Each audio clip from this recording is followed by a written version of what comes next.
Aunt Kendra pointed her manicured finger at my 10-year-old son and told him his mother was a complete failure. She laughed while my children stood frozen at the family barbecue. "Your mother is a bottom feeder," she sneered. "Do not grow up to be a worthless admin like her." When my kids came home in tears, I did not scream or throw a fit. I simply tucked them into bed, kissed their foreheads, and picked up my phone to call my property manager. I told him to evict the tenant at 910 Sycamore Lane. That tenant was Aunt Kendra. She had no idea she was living in a house owned by the very niece she just publicly humiliated. My name is Maya, and I am 34 years old. Before I continue this story, let me know where you are watching from in the comments below. Hit like and subscribe if you have ever had to stand up to family members who underestimated your worth. The front door opened, barely making a sound, but the heavy silence that followed told me everything I needed to know. I walked into the hallway and found Jaden and Lily standing there. Jaden, who is usually full of energy and eager to tell me about his day, stared at the floor with his jaw clenched tightly. Lily, who is only 8 years old, had tears streaming down her face. She dropped her small backpack and ran into my arms, burying her face in my sweater. I knelt down on the hardwood floor and rubbed her back, asking Jaden what happened. He refused to look at me at first. He just kicked at the rug beneath his sneakers. Finally, his voice broke. "Aunt Kendra made fun of us in front of everyone." I felt a cold knot form in my stomach. I asked him to explain. Jaden took a deep breath and told me that during the family barbecue, Aunt Kendra gathered everyone around the patio. She pointed to my 10-year-old Honda Civic parked on the street. She used it as a prop for her cruel comedy routine. She told Jaden and Lily to look at that piece of junk. She said it was proof that their mother was a complete failure, who could not provide a decent life. She told my children that I was nothing but a bottom feeder working a dead-end admin job. She warned them that if they did not study hard, they would end up exactly like me, begging for scraps. The worst part was that my older brother Marcus stood right there holding a plate of ribs and laughed along with her. Nobody defended my kids. Nobody told Aunt Kendra she was crossing a line. They just let my children stand there burning with shame. I pulled Lily closer to my chest and reached out to hold Jaden by his shoulder. I looked my son directly in his eyes and told him to never let anyone dictate his value. I promised them both that we were doing just fine. I wiped the tears away from her cheeks and walked them to their bedrooms. I tucked them under their warm blankets and waited until their breathing became heavy and steady. Once they were completely asleep, I walked into my home office and locked the door behind me. I did not shed a single tear. I did not feel the need to call Marcus and scream at him. I certainly did not intend to call Aunt Kendra to beg for an apology. Apologies are utterly useless when dealing with people who enjoy inflicting pain. Instead, I sat down at my mahogany desk and opened my laptop. Growing up, Aunt Kendra always belittled my quiet nature. She constantly praised Marcus because he married a wealthy white woman named Chloe. Kendra practically worshipped Chloe because of her family money. She thought my administrative job was a humiliating stain on our family image. What Aunt Kendra did not know was that my boring administrative job was just a cover. I actually own a highly successful private equity firm and an anonymous real estate management company called Apex Holdings. I prefer to live quietly under the radar while they drown in their flashy debt. I picked up my phone and dialed the direct line to my property manager. He answered on the second ring. I kept my voice perfectly calm and steady. "The tenant at 910 Sycamore Lane," I said clearly. "Kendra Brooks. I want you to issue a 30-day eviction notice first thing tomorrow morning. No warnings and absolutely no extensions." I hung up the phone and smiled. The time for being the quiet family scapegoat was officially over. Let the games officially begin right now. The next morning started just like any other Wednesday. I woke up early, made breakfast for Jaden and Lily, and packed their lunches before dropping them off at school. After kissing them goodbye, I drove my 10-year-old Honda Civic to the Midtown office building where I pretend to be a low-level administrative assistant. I walked into my private corner office, locked the door behind me, and opened my laptop to review the quarterly earnings for my real estate portfolio. Just as I took my first sip of black coffee, my cell phone started vibrating aggressively across my desk. It buzzed once, twice, and then erupted into a continuous hum. I picked it up and saw notifications flooding in from our family text thread, which Aunt Kendra had ironically named Brooke's Family Blessings. I unlocked my phone and watched the chaos unfold in real time. The first message was a blurry photograph of a legally binding document taped securely to a front door. It was the 30-day notice to quit served exactly as I had instructed. The official letterhead of Apex Holdings LLC sat boldly at the top of the page. Beneath the photo, Aunt Kendra had sent 7 messages in rapid succession, all typed in capital letters. She was completely hysterical.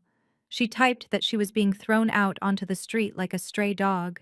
She cursed the greedy corporate landlords who were destroying hard-working families. She demanded that everyone in the chat pray for her because the devil was clearly attacking her home. I leaned back in my leather ergonomic chair and scrolled through her dramatic performance. It was entirely lost on her that she had not paid a single dime in rent for the past 4 months. She honestly believed that living in a property owned by a faceless corporation meant she could just live there for free indefinitely. My brother Marcus was the first to reply. He sent a series of shocked face emojis and asked how this could possibly happen. He told her to call the leasing office and demand an extension. Aunt Kendra replied that she had already tried calling, but the property manager flat out refused to negotiate. Then her attention turned exactly where I knew it would. She directed her rage straight at me. She tagged my phone number so my name highlighted in bold blue text for the entire family to see. "Look at this, Maya," she typed. "This is exactly what happens in the real world when you have absolutely zero power and no money. If you had bothered to get a real career instead of pushing papers, maybe you could actually help your family in a crisis." She followed that up with an even sharper insult. She told me that if I had applied myself and married well like Marcus did with Chloe, I might actually be useful.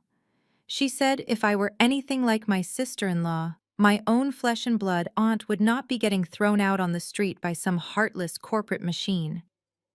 I sat perfectly still in my quiet office, watching the text bubbles pop up. I did not type a single letter in response. I did not even begin to form a reply.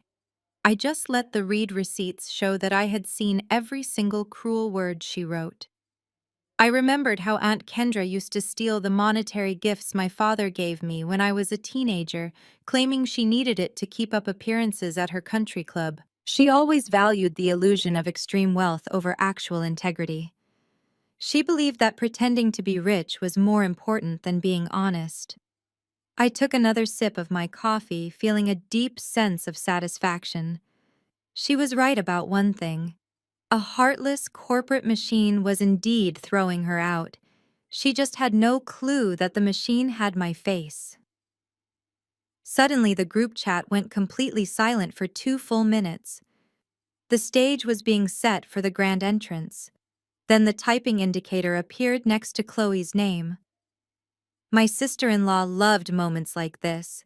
She thrived on playing the ultimate savior to our less fortunate African-American family. Chloe finally sent her message. "Oh my goodness, Aunt Kendra, please do not panic," she wrote. "This is absolutely terrible, but I am not going to let this happen to you. I will have my family trust fund lawyer contact this Apex Holdings LLC immediately. We will just buy the house directly from them with cash. Nobody evicts my family. Do not shed another tear. I will handle these corporate bullies for you." I read her message and let out a genuine laugh that echoed in my quiet, empty office. My laughter had barely faded when my cell phone rang again. This time it was not a group text, but a direct call. The caller ID displayed Chloe's name accompanied by a glamorous photo of her at a charity gala. I took a deep breath, smoothed my expression, even though she could not see me, and calmly answered the call. "Hello, Chloe?" I said, keeping my voice perfectly flat and unbothered. "Maya, sweetie." She began, her tone dripping with fake sympathy and condescension. I am sure you saw the group chat. It is just so truly awful what is happening to poor Aunt Kendra right now. Those corporate landlords are absolute monsters. I hummed quietly in agreement, letting her talk. I just wanted to call you directly because Marcus and I are generously stepping up to handle this crisis, she continued. My family trust is going to purchase the property outright so Aunt Kendra never has to worry about being evicted again. But Maya, since I am doing this massive favor for your side of the family, I think it is only right that you contribute your fair share to the down payment. I raised an eyebrow at my computer monitor. My fair share, I repeated slowly. Chloe sighed dramatically into the receiver, as if explaining a simple concept to a toddler. Yes, Maya, you are her niece. You cannot just sit back and let my white family swoop in and save your African American relatives without showing some effort. It looks bad. I need you to wire $20,000 to my escrow account by Friday. I sat up straight in my chair. $20,000 was not a random number. Chloe knew exactly what that amount represented. That was the exact balance of the college savings account I had supposedly scraped together for Jaden and Lily.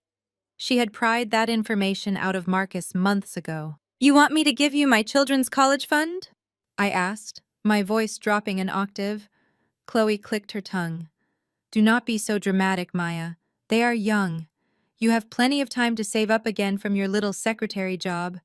Aunt Kendra needs a roof over her head right now. Consider it a test of your family loyalty. If you do not wire the money, I will make sure everyone knows you refuse to help save her home. I did not argue with her. I did not yell or defend my finances. I simply told her I would think about it and ended the call. Chloe thought she held all the cards. She thought she was backing a desperate, helpless woman into a corner. She had absolutely no idea she was trying to extort money from the very landlord she was pretending to fight. I set my phone face down on the desk and turned my attention back to my laptop. I opened my secure corporate email client for Apex Holdings. Right at the top of my inbox was a new message from a flashy downtown real estate attorney representing Chloe. The subject line read Urgent Purchase Offer for 910 Sycamore Lane. I carefully opened the email and immediately reviewed the attached legal documents. Chloe was offering 20% over the market value of the house, hoping to entice the faceless corporate owner into a quick cash sale. It was an aggressive and highly confident move, but as the owner of a private equity firm, I never enter into any transaction without conducting thorough due diligence. I forwarded the buyer information to my lead forensic accountant and instructed him to run a comprehensive background check on Chloe and her vaunted family trust fund. I told him to dig deep into their current liquidity, their outstanding debts, and their credit utilization. I wanted to know exactly where her money was coming from. Less than an hour later, my accountant sent back a highly encrypted file marked urgent. I opened the dossier and began reading the financial summary. What I saw made my jaw drop. The massive secret Chloe had been hiding from Marcus and our entire family was spelled out in black and white bank statements. Her family trust fund had been completely depleted 3 years ago. Her parents were secretly drowning in massive debt and facing multiple aggressive lawsuits from various creditors. Chloe was not buying the house with generational wealth at all. She was attempting to secure a predatory high-interest subprime loan through a shadow lender. The loan required massive origination fees up front. That was exactly why she was trying to extort $20,000 from my children. Chloe was broke, and she was trying to steal my hard-earned money to fund her fake white savior complex and maintain her pathetic illusion of wealth. I scrolled further down the encrypted document, my eyes scanning line after line of staggering debt. Chloe and her supposedly elite family were drowning in a financial sinkhole. The country club memberships, the luxury vehicles, and the sprawling estate her parents owned were all heavily mortgaged or actively in default.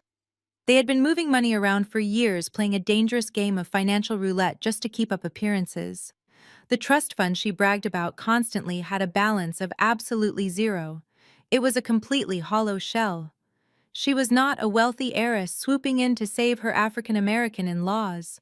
She was nothing more than a desperate fraud drowning in a sea of hidden red ink. Looking at these documents, a wave of realization washed over me regarding my brother Marcus and his lavish wedding. 5 years ago, when Marcus and Chloe got married, she insisted on an extravagant country club ceremony. She hired a celebrity event planner, ordered custom ice sculptures, and flew in rare orchids from overseas. Aunt Kendra had spent the entire reception gloating about how Marcus had successfully married into old money and secured our family legacy. She mocked my simple dress and told me to take notes on how real wealth operates. I remember Marcus looking incredibly proud, believing he had won the lottery. Now, staring at the credit reports, I realized the entire wedding had been a complete sham. Chloe had financed the entire circus using a web of high-limit credit cards and personal loans disguised as her family wealth.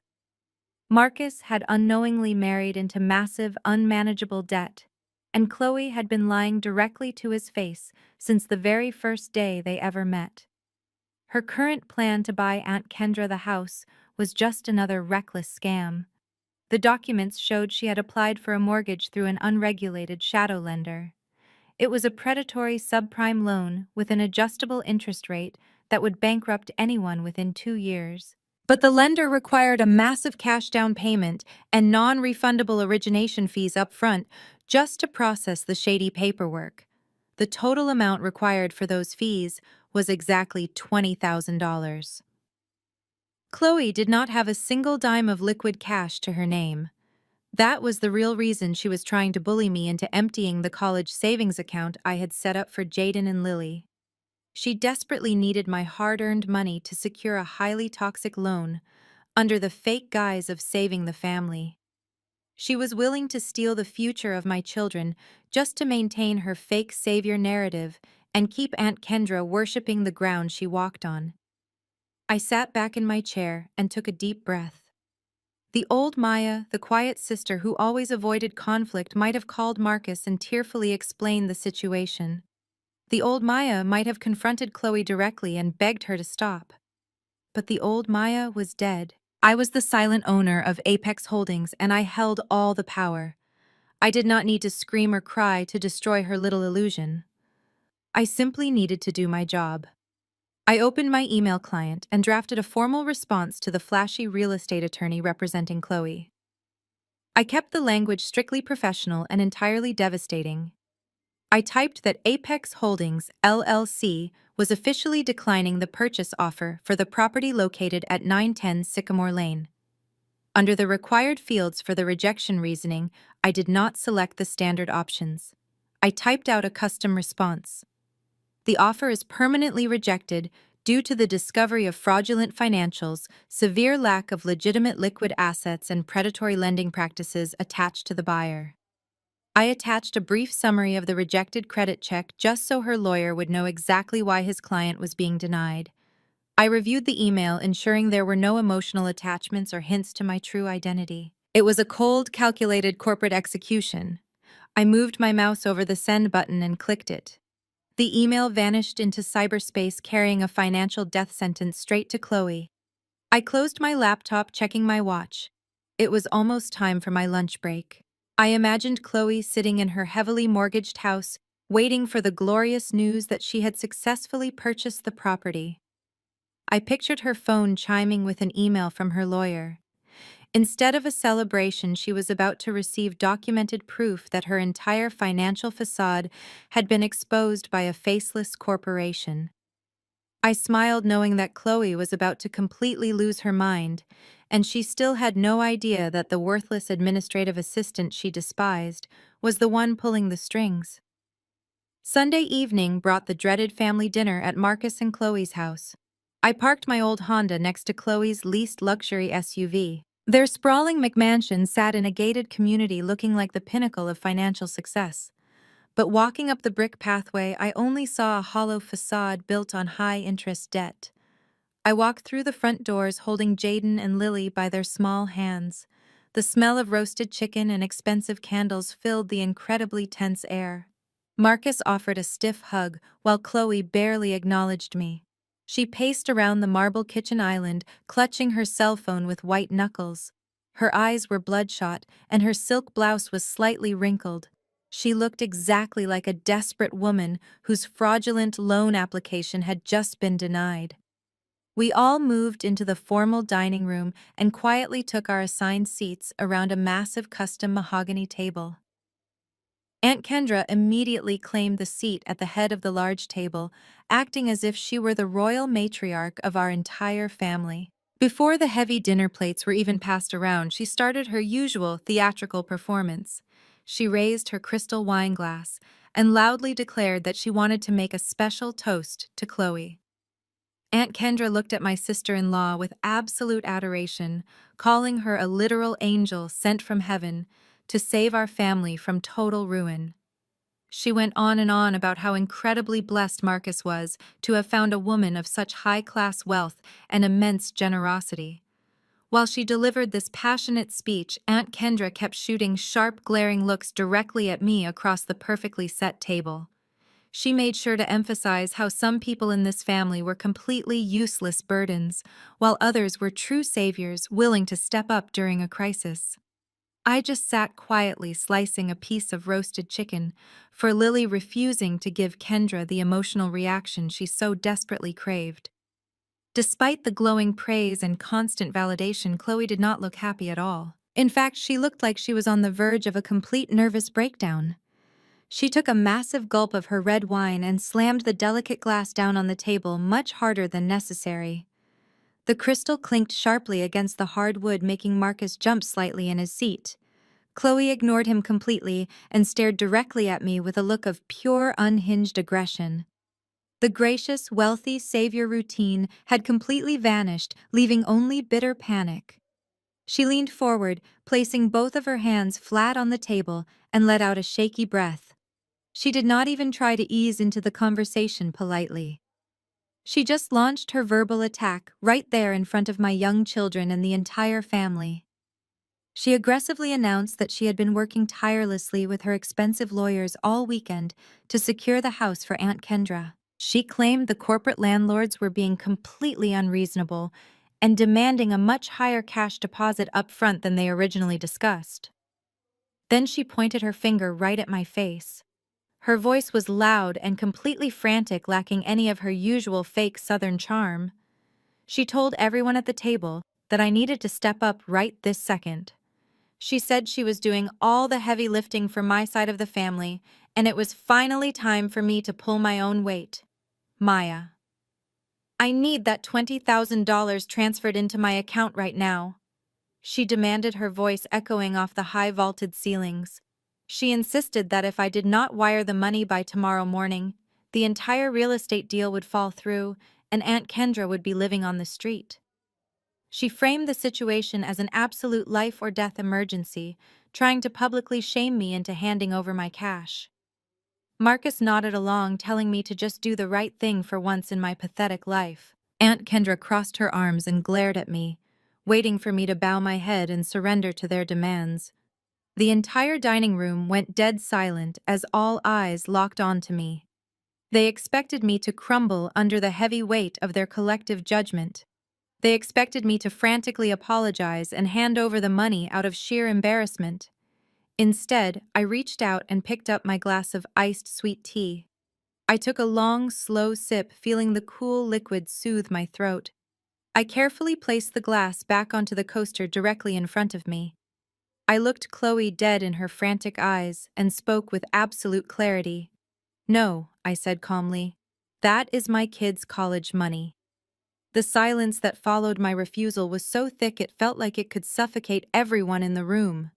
Then Aunt Kendra exploded. She slammed both of her hands down on the mahogany table with such extreme force that the crystal wine glasses rattled aggressively and the expensive silverware clattered loudly against the fine china. "How dare you!" she screamed, her face contorting with absolute rage. "You selfish, bitter little girl!" I sat perfectly still as her voice echoed through the massive dining room. She pointed a trembling, manicured finger right at my face, accusing me of being insanely jealous of my sister-in-law. "You just cannot stand the fact that Chloe is successful And you are nothing, she yelled. You cannot stand that Marcus married a wealthy woman who actually knows how to take care of her family while you are still working some dead-end job. She is trying to save your own flesh and blood from being homeless, and you are hoarding a pathetic $20,000 like it is a fortune. Marcus immediately jumped in to back her up, puffing out his chest to defend his wife. Maya, you need to show some respect, he demanded, pointing his fork at me across the large table. Chloe has been working her fingers to the bone all weekend, dealing with her lawyers trying to fix this mess for Aunt Kendra. The very least you can do is contribute your fair share to the down payment. Stop acting like a stubborn victim and just hand over the cash. It is for the greater good of this family. I looked at my brother, feeling a deep mixture of pity and disgust. He had no idea that his wife was completely broke and using him as a pawn to secure a fraudulent loan. He honestly believed he was valiantly defending a wealthy philanthropist. Aunt Kendra decided to take her manipulation a step further, leaning across the table to deliver what she thought would be a guilt trip. I raised you, Maya, she hissed, her eyes narrowing. When your parents struggled, I was the one who stepped up and made sure you had a roof over your head. You owe me your life, and this is exactly how you repay my sacrifices. You are a heartless, ungrateful disgrace to this family. I set my napkin down on the table, my patience evaporating. I looked Aunt Kendra directly in her eyes, refusing to let her rewrite our history in front of my children. You did not raise me, Aunt Kendra, I said, my voice low but sharp enough to cut through the tension. You took me into your house for 2 years when I was a teenager. And during those 2 years you completely drained the small trust fund my father left me for my college education. You did not use that money to feed me or clothe me. You illegally used my money to buy yourself a Lexus and pay off your country club dues. You literally stole my future to secretly fund your fake high society lifestyle. Aunt Kendra gasped, placing a dramatic hand over her chest as if I had just stabbed her. She looked around the table, waiting for Marcus or Chloe to defend her honor, but the truth hung in the air. I had never spoken about the stolen trust fund out loud before this moment. I had always kept the peace to avoid tearing our family apart. But they had finally pushed me way too far today, trying to steal from my innocent children the same way they had stolen from me. Seeing that the brutal intimidation tactics were completely failing to break me, Chloe immediately switched her strategy. The savior persona vanished in an instant, replaced by the fragile victim. Her lower lip began to tremble, and tears welled up in her eyes. She let out a sob and covered her face with both of her hands. Marcus immediately rushed to her side, wrapping his arm around her shoulders and glaring at me. I just cannot believe you are doing this to me, Maya, Chloe cried, her voice shaking with distress. I have tried so hard to be accepted by this family. I try to use my privilege to help you all, but you just hate me. She looked up at Marcus, tears streaming down her cheeks. It is because I am white, is not it? She sobbed loudly. I am just trying to be a good ally and save a struggling African-American family from a terrible corporate landlord. And Maya is being racially hostile. She buried her face in Marcus, crying hysterically, while he shot me a look of pure, unadulterated hatred, making me realize just how completely blind my brother really was. Marcus wrapped both of his arms around Chloe, pulling her tightly against his chest, as if I had just physically attacked her. He stroked her blonde hair and whispered apologies into her ear, completely validating her ridiculous victim narrative. Then he turned his head and glared at me with an intensity that genuinely shocked me. Look what you have done, Maya, he growled, his voice vibrating with absolute fury. She is bending over backwards using her own family resources to save our aunt from being thrown out onto the street, and you have the audacity to attack her character. You are sitting there, hoarding your little savings account while my wife is out here doing the heavy lifting for our people. She is trying to be a genuine ally, and you are just throwing it right back in her face. You are a complete embarrassment to this family. Chloe sniffled loudly, burying her face deeper into his expensive dress shirt, but I could clearly see her peeking at me through her fingers. She was not crying at all. Her eyes were completely dry. She was just waiting for me to break under the pressure. She was waiting for the guilt to wash over me and force me into submission. Marcus pointed a rigid finger towards the massive oak front door. I am giving you an ultimatum right here and right now, he demanded. You are going to go to your bank first thing Monday morning and wire that $20,000 directly into the escrow account Chloe set up. If you do not send that money by noon, you are completely dead to me. Do not call my phone, do not come to my house, You will be permanently cut off from this entire family. Before I could even process his absurd threat, Aunt Kendra decided to pour gasoline on the fire.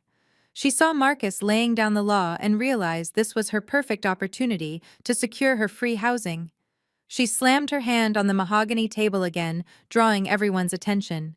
If you do not wire that money, Maya, I am going to take you to civil court, she threatened, her voice shrill and desperate. I will hire a lawyer and sue you for severe emotional distress and elder abuse. I will tell the judge how you maliciously withheld funds that could have saved a senior citizen family member from sudden homelessness. I will legally drain every single penny you have until you are the one living on the street. You are not going to ruin my life just because you are a bitter, jealous little girl who refuses to help her own blood.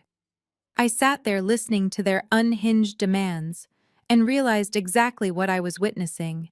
They were not asking for a temporary favor. They were actively trying to extort me. They were using emotional manipulation, fake white tears, and entirely empty legal threats to rob me blind. They wanted to strip my children of their future just to protect a fraudulent real estate deal that was doomed to fail anyway. I looked at Marcus, the brother who was supposed to protect me, and realized he was nothing more than a willing pawn in his wife's financial scam. I looked at Aunt Kendra, the woman who stole my childhood trust fund, and realized she had not changed one bit in 20 years. They were completely clueless that they were threatening the very landlord who held Aunt Kendra's fate in her hands. I did not raise my voice. I did not engage in their pathetic screaming match. I simply pushed my heavy wooden chair back and stood up from the dinner table. Jaden and Lily stood up immediately, sensing the shift in my energy. They walked over and stood closely by my side, holding each other's hands. I picked up my purse and looked down at the three people who honestly believed they had just conquered me. Marcus was breathing heavily, his chest puffed out in false dominance. Aunt Kendra was smirking, thinking her ridiculous lawsuit threat had terrified me into compliance. And Chloe was still pretending to cry, waiting for her massive payday. I looked directly at my sister-in-law. Chloe, you can drop the theatrical act, I said, my voice echoing cleanly through the tense dining room. I am not giving you a single dime of my money to fund your fraudulent lifestyle. Chloe instantly stopped crying. She lowered her hands from her face and stared at me, her eyes wide with sudden panic. I stepped away from the table and guided my children toward the front hallway, refusing to listen to another word. Just before I walked out the front door, I turned around and looked back at the dining room. I locked eyes with Chloe one final time. You cannot even afford the catering for this dinner, Chloe. I said, my tone completely flat and devoid of any emotion. Stop playing Monopoly with real money. I turned the brass doorknob, walked out into the cool evening air, and let the heavy front door slam shut behind me. The drive home was quiet, but my mind was racing. Jaden and Lily fell asleep in the back seat, exhausted by the heavy tension they had just witnessed. I carried them inside, tucked them into their beds, and walked into my kitchen to pour a glass of water. Before I could even take a sip, my phone illuminated the dark room. The screen lit up with a rapid succession of notifications. It was not just text messages, it was Facebook alerts. I unlocked the screen and opened the app. Right at the top of my newsfeed was a massive post from Chloe. She had not wasted a single second after I walked out of her dining room. She had crafted a long, thoroughly calculated post designed to destroy my reputation within our social circle and our extended family. The post began with a heavily edited photo of her and Marcus smiling in front of their church. The caption below it was a masterpiece of manipulation. Chloe wrote about how incredibly difficult it is to be a loving ally to a marginalized family that refuses to accept genuine help. She claimed she had spent her entire weekend liquidating her own family assets just to save her struggling African American aunt from being evicted by a heartless corporation. She painted herself as a literal saint who was willing to sacrifice everything for her husband's relatives. Then she turned her sights directly on me. She did not use my name, but the implications were undeniable. She wrote that she had offered a beautiful financial lifeline to a deeply troubled and impoverished sister-in-law. She claimed she simply asked this person to contribute a tiny fraction of the cost to show family solidarity. Instead of gratitude, Chloe wrote she was met with pure hostility and reverse racism. She told her hundreds of followers that this sister-in-law had screamed at her, insulted her wealth, and stormed out of her home out of pure spite and jealousy. The comment section was already exploding with support for Chloe. Her wealthy friends were praising her for having such a big heart and telling her she did not deserve such toxic abuse from ungrateful people. But the real damage was happening in my text messages. Chloe had made sure to text a screenshot of her post to every single aunt, uncle, and cousin in our extended family network. My phone began vibrating aggressively as the judgment poured in. Cousin David sent a long message calling me an absolute disgrace to the family name. Aunt Sarah left a scathing voicemail telling me I was a complete failure of a mother for hoarding my pennies while Aunt Kendra faced homelessness. Even my great-uncle chimed in, saying I should be on my knees thanking God that Marcus found a woman willing to put up with our chaotic family. They all demanded that I apologize to Chloe and hand over the money immediately to prove I was not a bitter failure. I stood in the quiet darkness of my kitchen watching the notifications stack up. In the past, this kind of coordinated family attack would have broken me. I would have drafted a dozen different apologies trying to explain my side of the story to people who were committed to misunderstanding me. But tonight, I felt absolutely nothing but cold clarity. I did not type a single reply. I did not try to defend my name against people who valued a rich white lie over a poor black truth. I simply turned my phone on silent and walked into my home office feeling completely empowered. I opened my laptop and bypassed the social media drama entirely. It was time to initiate phase 2 of my plan. If Chloe was desperate enough to extort $20,000 from her sister-in-law to cover a fraudulent loan fee, she was definitely stealing from other places. And the most obvious target was my brother. Marcus owned a small but profitable logistics company. I knew for a fact he let Chloe manage the accounting because he thought her family background made her a financial genius. I opened my encrypted email client and drafted a new message to my lead corporate attorney. I instructed him to completely bypass Chloe and pull every piece of publicly available financial data on Marcus and his logistics business.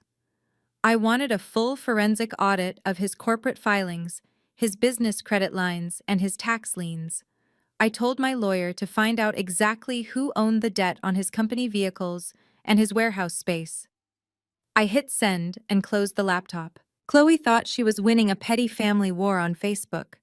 She had no idea I was quietly preparing to dismantle her entire financial existence. Early Tuesday morning, my secure email chimed with an incoming message from my lead forensic accountant. I opened the encrypted file and immediately began reviewing the extensive audit of my brother Marcus and his logistics company. The financial destruction I was looking at was far worse than I had initially predicted. Chloe had not just mismanaged his business accounts, she had systematically and deliberately drained them completely dry. Using her position as his trusted bookkeeper, Chloe had secretly remortgaged his entire commercial warehouse space. She forged his signature on multiple high-interest corporate loans to extract maximum cash value from his logistics business. I tracked the outbound wire transfers and saw exactly where the money went. It did not go into investments or business expansion. Hundreds of thousands of dollars were funneled directly into her parents' private bank accounts to pay off their mounting country club debts and their luxury car leases. Marcus was completely broke. His company was effectively owned by a shadow bank, and he was sitting in his expensive house completely oblivious to his own financial ruin. He honestly believed he was a highly successful self-made CEO, while his wife was using his hard-earned business as a personal piggy bank to fund her parents' fake high society lifestyle. He had spent the last 5 years looking down on me for being a lowly administrative assistant, while his own corporate empire was entirely built on quicksand. I printed the devastating financial dossier and placed it carefully into a thick manila folder. I knew exactly when and where I was going to hand this explosive information over to my brother, but the timing had to be absolutely perfect. Meanwhile, the clock was aggressively ticking down on Aunt Kendra. There were exactly 15 days left before the county sheriff would arrive to enforce the 30-day eviction notice. The reality of her impending homelessness was finally starting to shatter her arrogant facade. Later that same afternoon, my cell phone rang. The caller ID displayed Aunt Kendra. I let it ring 3 times before I finally pressed the answer button. Maya, she barked into the receiver without offering any kind of polite greeting.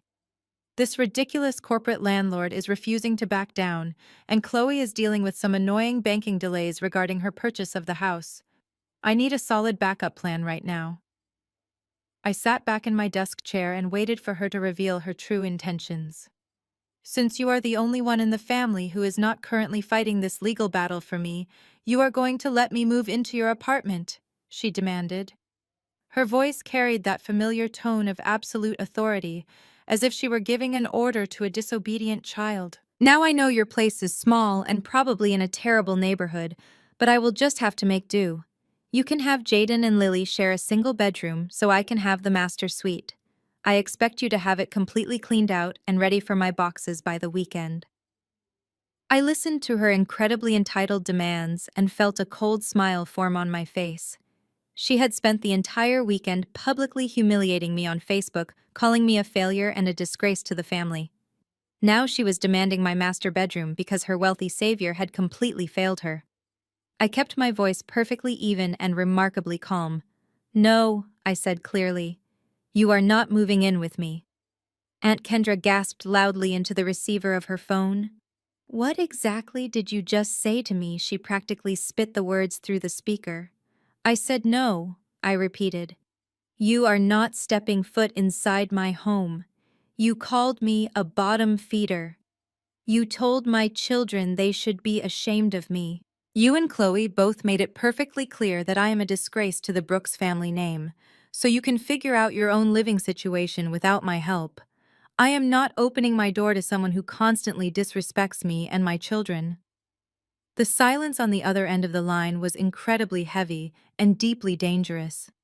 When Aunt Kendra finally spoke, her voice had transformed into a frantic, unhinged shriek.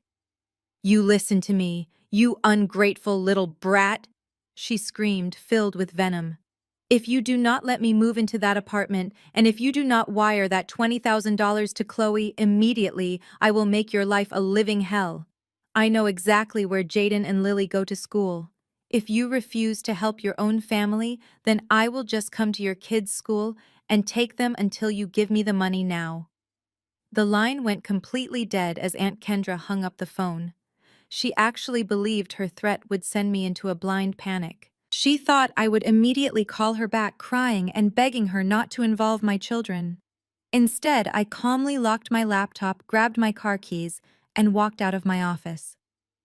As I rode the elevator down, I dialed the direct number for the principal at Jaden and Lily's school. Principal Higgins answered immediately. I informed him my estranged aunt had just made a direct threat to kidnap my children from his campus. I told him under no circumstances was Kendra Brooks allowed to check them out.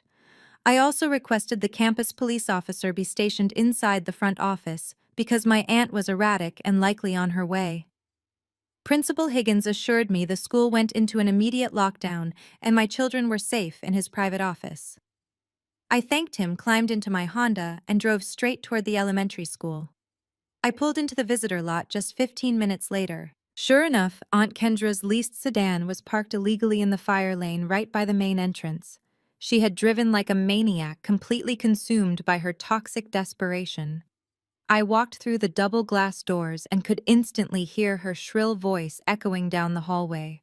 I stepped into the administrative office and was greeted by a scene of absolute chaos.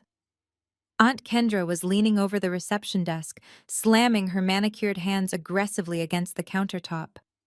She was screaming, demanding that the school secretary page Jaden and Lily immediately. Principal Higgins stood firmly between her and the hallway, maintaining a strict posture. Behind them, sitting quietly in the waiting area, were half a dozen prominent PTA mothers. They were all clutching their designer handbags and staring at Aunt Kendra, completely appalled by her unhinged behavior. Aunt Kendra did not even notice me walk in. She yelled that she was their legal guardian and claimed there was a massive family emergency. She told the principal their mother was a completely incompetent failure who could not be trusted to handle a crisis. "I need my niece and nephew right now," she shrieked, her face turning bright red. "You are illegally keeping them from their own blood relative." I walked quietly past the horrified PTA mothers and stood right behind her. "Actually, Kendra, the only person doing anything illegal right now is you," I said, my voice projecting clearly across the silent office. Aunt Kendra whipped around so fast she nearly lost her balance. She pointed her finger directly at my face, ignoring the audience of parents completely. "Tell this ridiculous principal to release the kids to me right now," she yelled. "We are going back to your apartment and you are packing your things so I can move in. You owe me this." I did not argue with her. I simply looked past her and nodded at Officer Miller, the armed campus police officer, who had just stepped out from a side hallway. Officer Miller walked up to Aunt Kendra and stepped squarely between the two of us. He held a formal clipboard and looked at her with zero tolerance. "Ma'am, you need to step away from the desk right now," he instructed, leaving absolutely no room for negotiation. Aunt Kendra scoffed. "You cannot tell me what to do," she spat. "This is family business." Officer Miller did not move an inch. "Actually, this is now a criminal matter," he corrected her. "The legal guardian of these students has explicitly barred you from this campus. You are causing a severe disturbance and attempting to take unauthorized custody of 2 minors." He handed her a yellow carbon copy paper. "This is a formal criminal trespassing warning. If you do not leave this property in exactly 30 seconds, you will be placed in handcuffs and transported to the county jail. If you return to this school, you will be arrested on site." The entire front office was dead silent. The PTA mothers were whispering to each other, covering their mouths in shock. Aunt Kendra looked down at the yellow paper. The reality of her situation finally pierced through her thick delusion. She looked around the room and saw the absolute disgust on the faces of the wealthy suburban mothers she usually tried so desperately to impress. She had humiliated herself in public.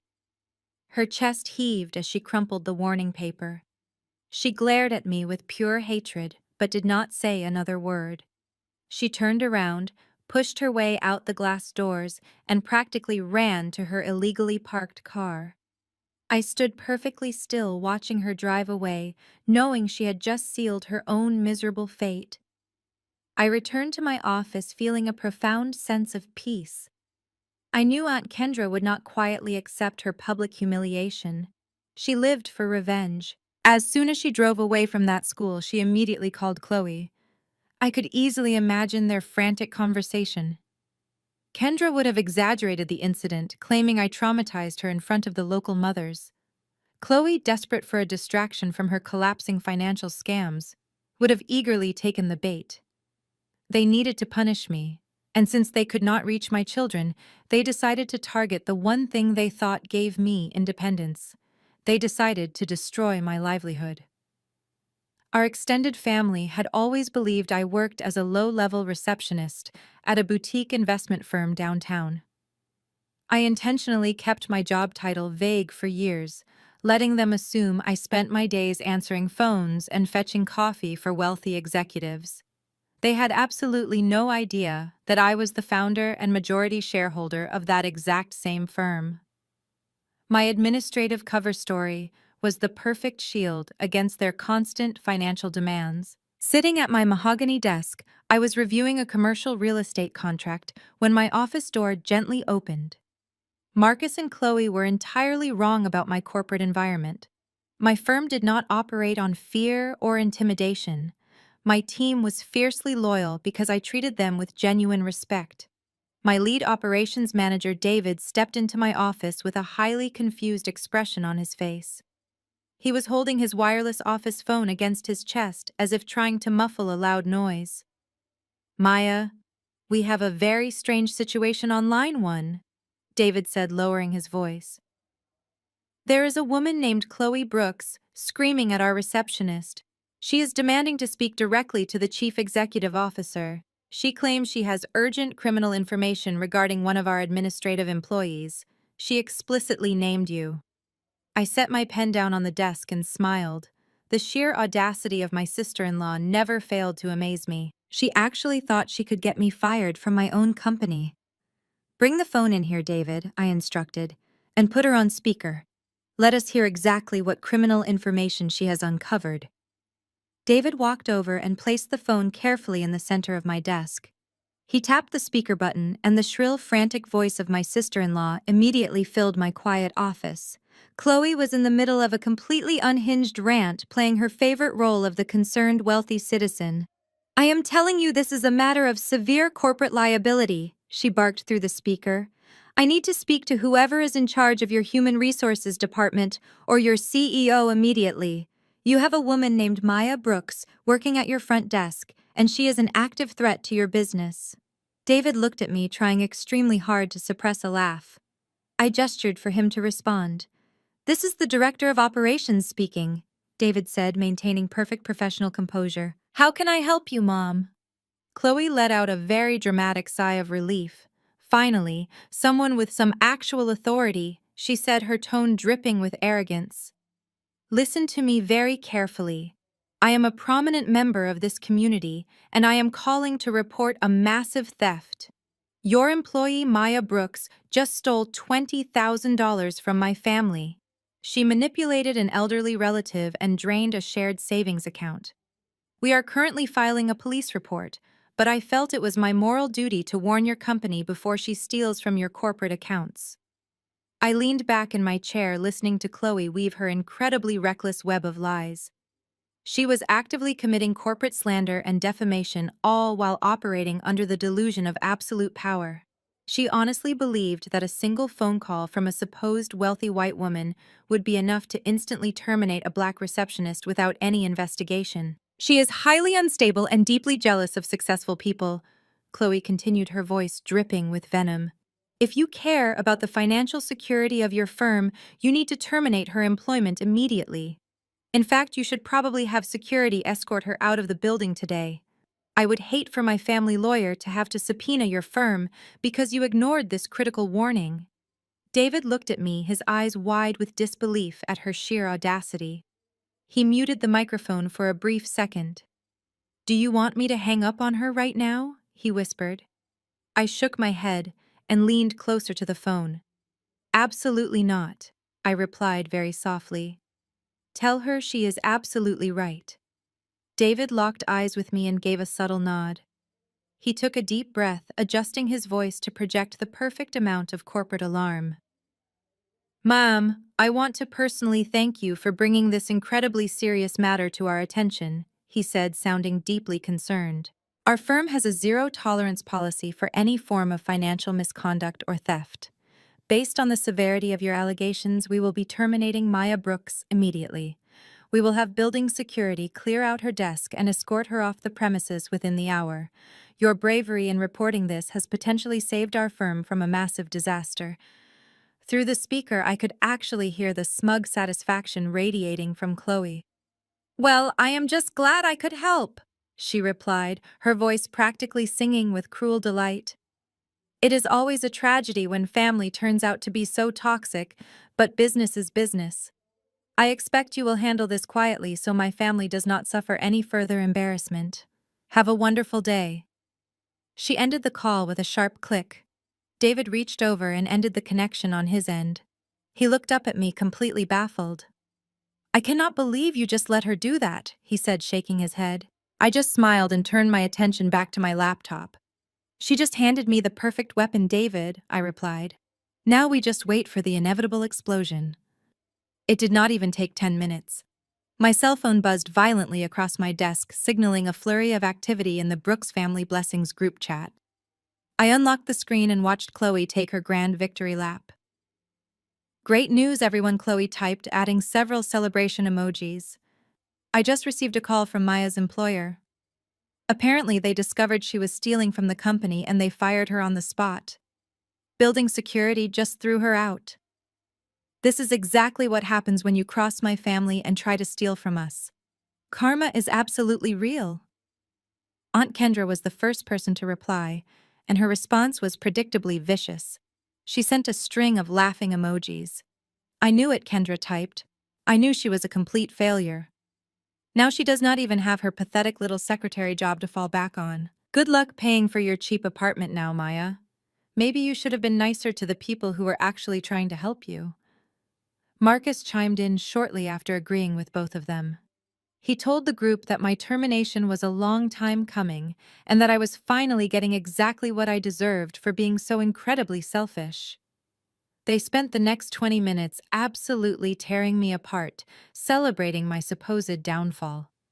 They believed they had successfully, completely ruined my life. They thought I was sitting in my car, crying over a cardboard box of office supplies. I let them enjoy their delusion until the notifications finally started to slow down. Then I began typing my response. I kept it incredibly brief and perfectly logical. Well, since I no longer have a job and my income has been completely terminated, I obviously will not be able to get a personal loan to help you out, I typed, hitting send, so the message dropped right into the middle of their hateful celebration. I guess I definitely cannot wire that $20,000 to you anymore, Chloe. Good luck buying Aunt Kendra's house without my money. You are going to need it. I watched the screen intently. The read receipts appeared instantly as everyone in the chat saw my message. Then the typing indicators stopped. The chat went completely dead. The utter silence was deafening. It took Chloe a full 5 minutes to process what had just happened. In her blind rage to destroy my reputation and assert her dominance, she had completely forgotten why she was harassing me in the first place. She needed my $20,000 in liquid cash to cover the fraudulent loan origination fees. By getting me fired or so, she thought she had successfully eliminated the only source of funding she had left to close her shady real estate deal. Her brilliant revenge tactic had just backfired and blown up her entire financial scheme. Suddenly, my phone started ringing. It was Chloe calling me directly. I did not answer. I let it ring until it went to voicemail. Then Marcus called. I ignored him too. Then Aunt Kendra called 3 times in a row, her panic clearly escalating with every single ring. I silenced my phone and tossed it into my purse. They had wanted to play a ruthless game, and I had just checkmated them using their own vicious strategy. I looked at David, who was still standing by the door, watching the silent drama unfold. Back to work, David, I said, pulling up my next contract. We have a real estate empire to run. I left the office at 5 o'clock sharp, leaving David to finalize the commercial lease agreements. I drove my 10-year-old Honda back to my modest 2-bedroom apartment. I deliberately kept this small apartment to maintain my cover story and keep my family from asking questions about my finances. Jaden and Lily were sitting at the kitchen table doing their homework while I started preparing dinner. The apartment was quiet and peaceful. That peace was violently shattered exactly 30 minutes later. Heavy, aggressive pounding echoed through the front hallway. Someone was slamming their fists against my front door so hard the wooden frame actually rattled. Jaden jumped up from his chair looking terrified. I calmly placed my hand on his shoulder and told him to stay in the kitchen with his sister. I walked down the short hallway, but I did not unlock the deadbolt. Instead, I pulled out my cell phone and opened my smart doorbell application. The high-definition camera feed appeared on my screen. Chloe was standing on my welcome mat looking completely deranged. Her designer hair was messy and her expensive makeup was visibly smudged under her eyes. She was hyperventilating, clutching her oversized leather purse against her chest. Maya, open this door right now, she screamed, kicking the bottom of the door with her expensive heels. I know you are in there. Her voice echoed loudly through the cheap apartment complex hallway, causing several of my neighbors to peek out of their windows. I did not open the door. I pressed the microphone icon on my phone screen. You need to step away from my door, Chloe, I said, my voice projecting clearly through the small speaker mounted outside. You are trespassing and you are scaring my children. Chloe scoffed loudly, leaning her face closer to the camera lens. Do not play the victim with me, Maya, she hissed. You are completely out of options. I got you fired today. You have absolutely no income and no way to support Jaden and Lily. If you do not wire that $20,000 to my account right this second, I am going to call Child Protective Services. I will tell them you are an unfit, unemployed mother living in a dangerous environment. I will have your children taken away by the state tonight. I stood in my hallway staring at my phone screen in absolute disbelief. Chloe was actually attempting to weaponize the foster care system just to extort my savings. She was threatening to rip my family apart because her own financial scam was collapsing. I pressed the microphone button again, keeping my voice deliberately flat to encourage her frantic rambling. Why do you even care about my savings account, Chloe? I asked, feigning helplessness. If you are so rich, why are you threatening to steal my children over $20,000? I thought you were buying Aunt Kendra a house with your family trust fund. My calculated question hit the exact nerve I was aiming for. The pressure of the impending loan deadline finally cracked her completely. Chloe threw her hands up in the air, her face twisted in pure, desperate panic. There is no trust fund, Maya, she screamed right into the camera microphone. My family is broke. I am broke. The shadow lender needs $20,000 in cash for the origination fees by tomorrow morning, or they will deny the subprime loan. If I do not get that house for Kendra, Marcus will start asking questions about where all his business money went. I need your money to cover my debts right now, or I am going to lose absolutely everything. The confession echoed through the quiet apartment hallway. She had just explicitly admitted to massive financial fraud, predatory lending, and aggressive extortion while staring directly into a high-definition recording device. She confessed that saving Aunt Kendra was nothing more than a desperate cover story to hide the fact that she had already bankrupted my brother. She admitted she was willing to destroy my family solely to protect her own fabricated wealthy image. I released the microphone button and did not say another word to her. Chloe stood on the porch for another 5 minutes, screaming empty threats and kicking the door a few more times. When she finally realized I was completely ignoring her, she stormed back to her leased luxury SUV and sped out of the parking lot. I stood in my hallway and tapped the save button on my security application. The entire unhinged extortion attempt was perfectly captured in crystal clear audio and video. I immediately opened my secure email client, attached the downloaded video file, and sent it directly to my lead corporate lawyer. I typed a very brief message telling him to add the footage to the impending civil and criminal lawsuits. Chloe had just handed me the final nail in her own financial coffin.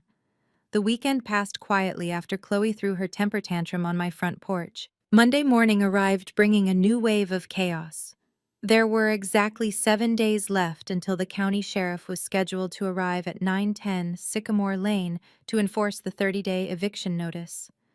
Aunt Kendra was finally running out of time, and she knew it.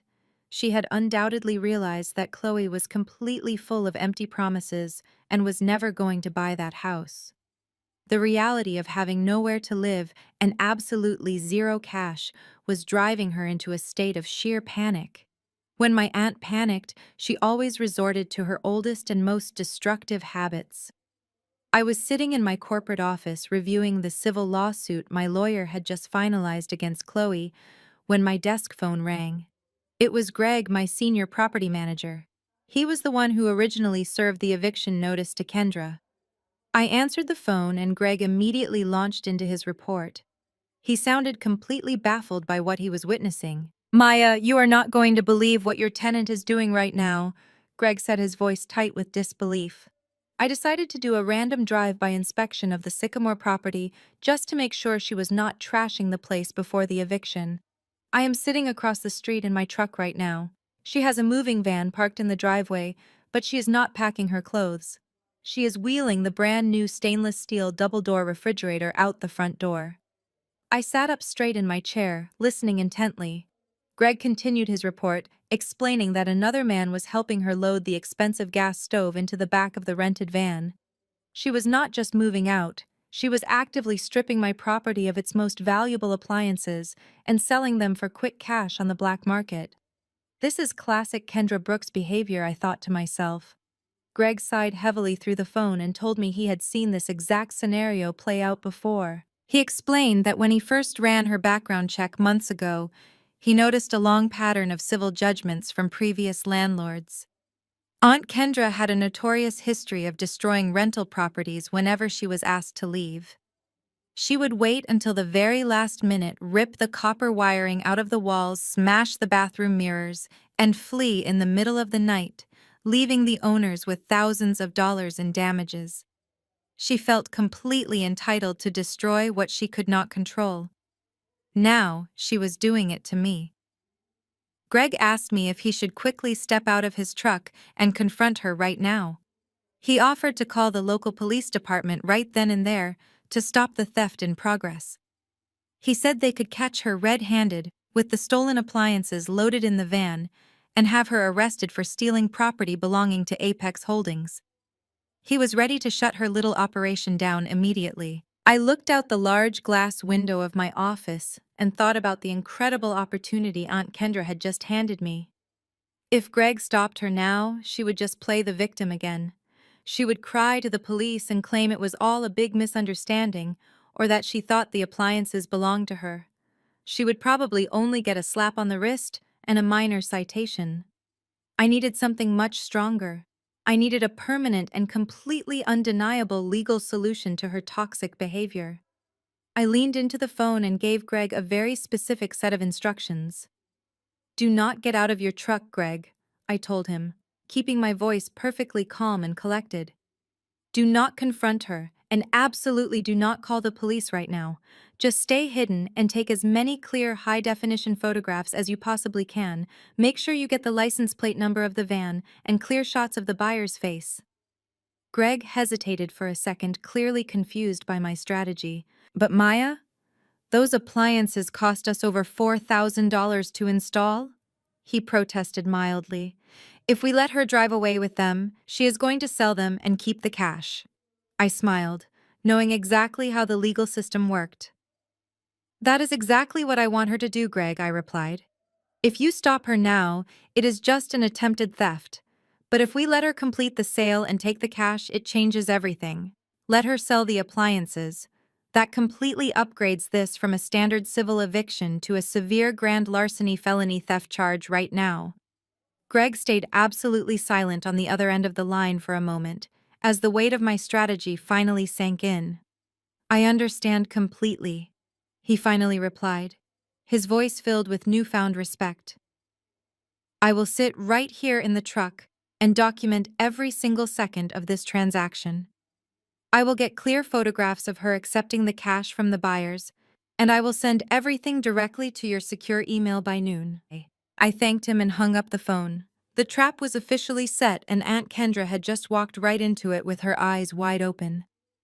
Now I just had to wait for the perfect moment to spring it. That perfect moment presented itself the very next afternoon. It was Wednesday, and Marcus and Chloe were scheduled to host their extravagant 5th anniversary party that upcoming Saturday night. Through my forensic audit of my brother's logistics company, I already knew the grim reality behind this lavish event. Chloe had booked the grand ballroom at the most expensive luxury hotel downtown. She had hired a 12-piece live band, ordered thousands of dollars in imported floral arrangements, and secured a premium open bar. And she had paid for every single bit of it using a series of bad checks written from my brother's completely drained corporate accounts. The checks were scheduled to bounce entirely by Monday morning, but for Saturday night, she would still be able to play the role of the wealthy socialite. My cell phone buzzed on my desk, interrupting my corporate contract review. I looked down and saw a direct text message from Marcus. He was still trying to play the role of the dominant, protective husband, defending his fragile, wealthy wife. I am finalizing the security guest list for the hotel ballroom this weekend, he wrote, his tone dripping with unearned arrogance. Let me make this completely clear to you, Maya. You are officially banned from attending our anniversary party. Building security has your photo, and they will turn you away at the front doors. The only way I will allow you into the ballroom is if you show up with a sincere public apology for my wife and a cashier's check for $20,000. If you do not have the money, do not even bother showing up. You are a toxic presence in our lives right now. I read his pathetic ultimatum and could not help but smile. Marcus thought he was punishing me by excluding me from his fake high society gathering. He thought the threat of missing out on a major family event would finally break my resolve and force me to hand over my life savings. He had absolutely no idea that his anniversary party was the exact stage I needed to finalize my plan. I thought about the extensive guest list he and Chloe had curated. Chloe had invited all of her pretentious country club friends who still believed she was a wealthy heiress, living off a massive family trust fund.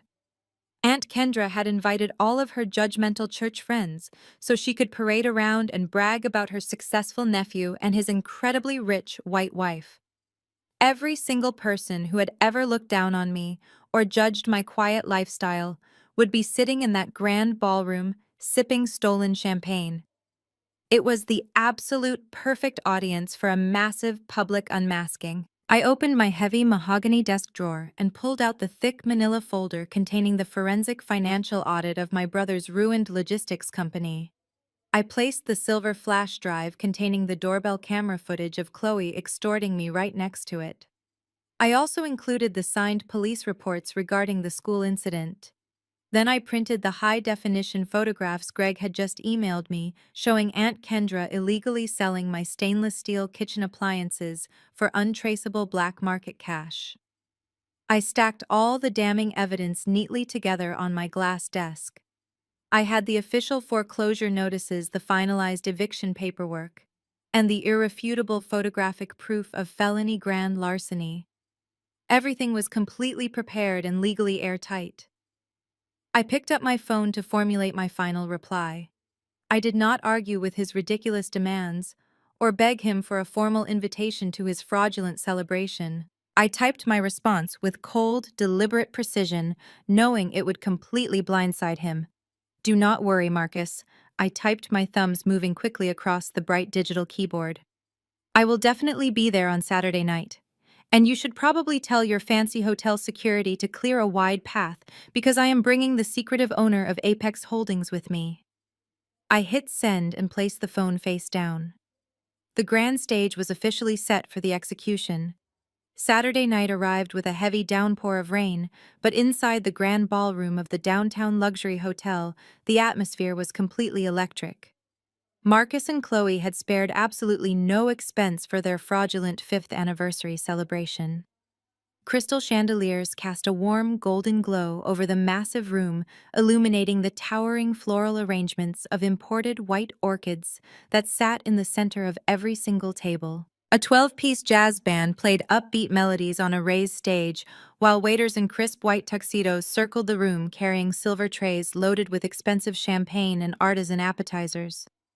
It was the perfect illusion of generational wealth and limitless prosperity.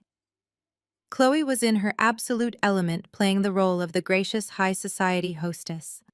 She was wearing a custom-tailored designer gown that easily cost $5,000, shimmering with intricate hand-stitched beadwork under the bright lights. She floated from table to table, holding a crystal flute of champagne, laughing loudly and accepting compliments from her pretentious country club friends.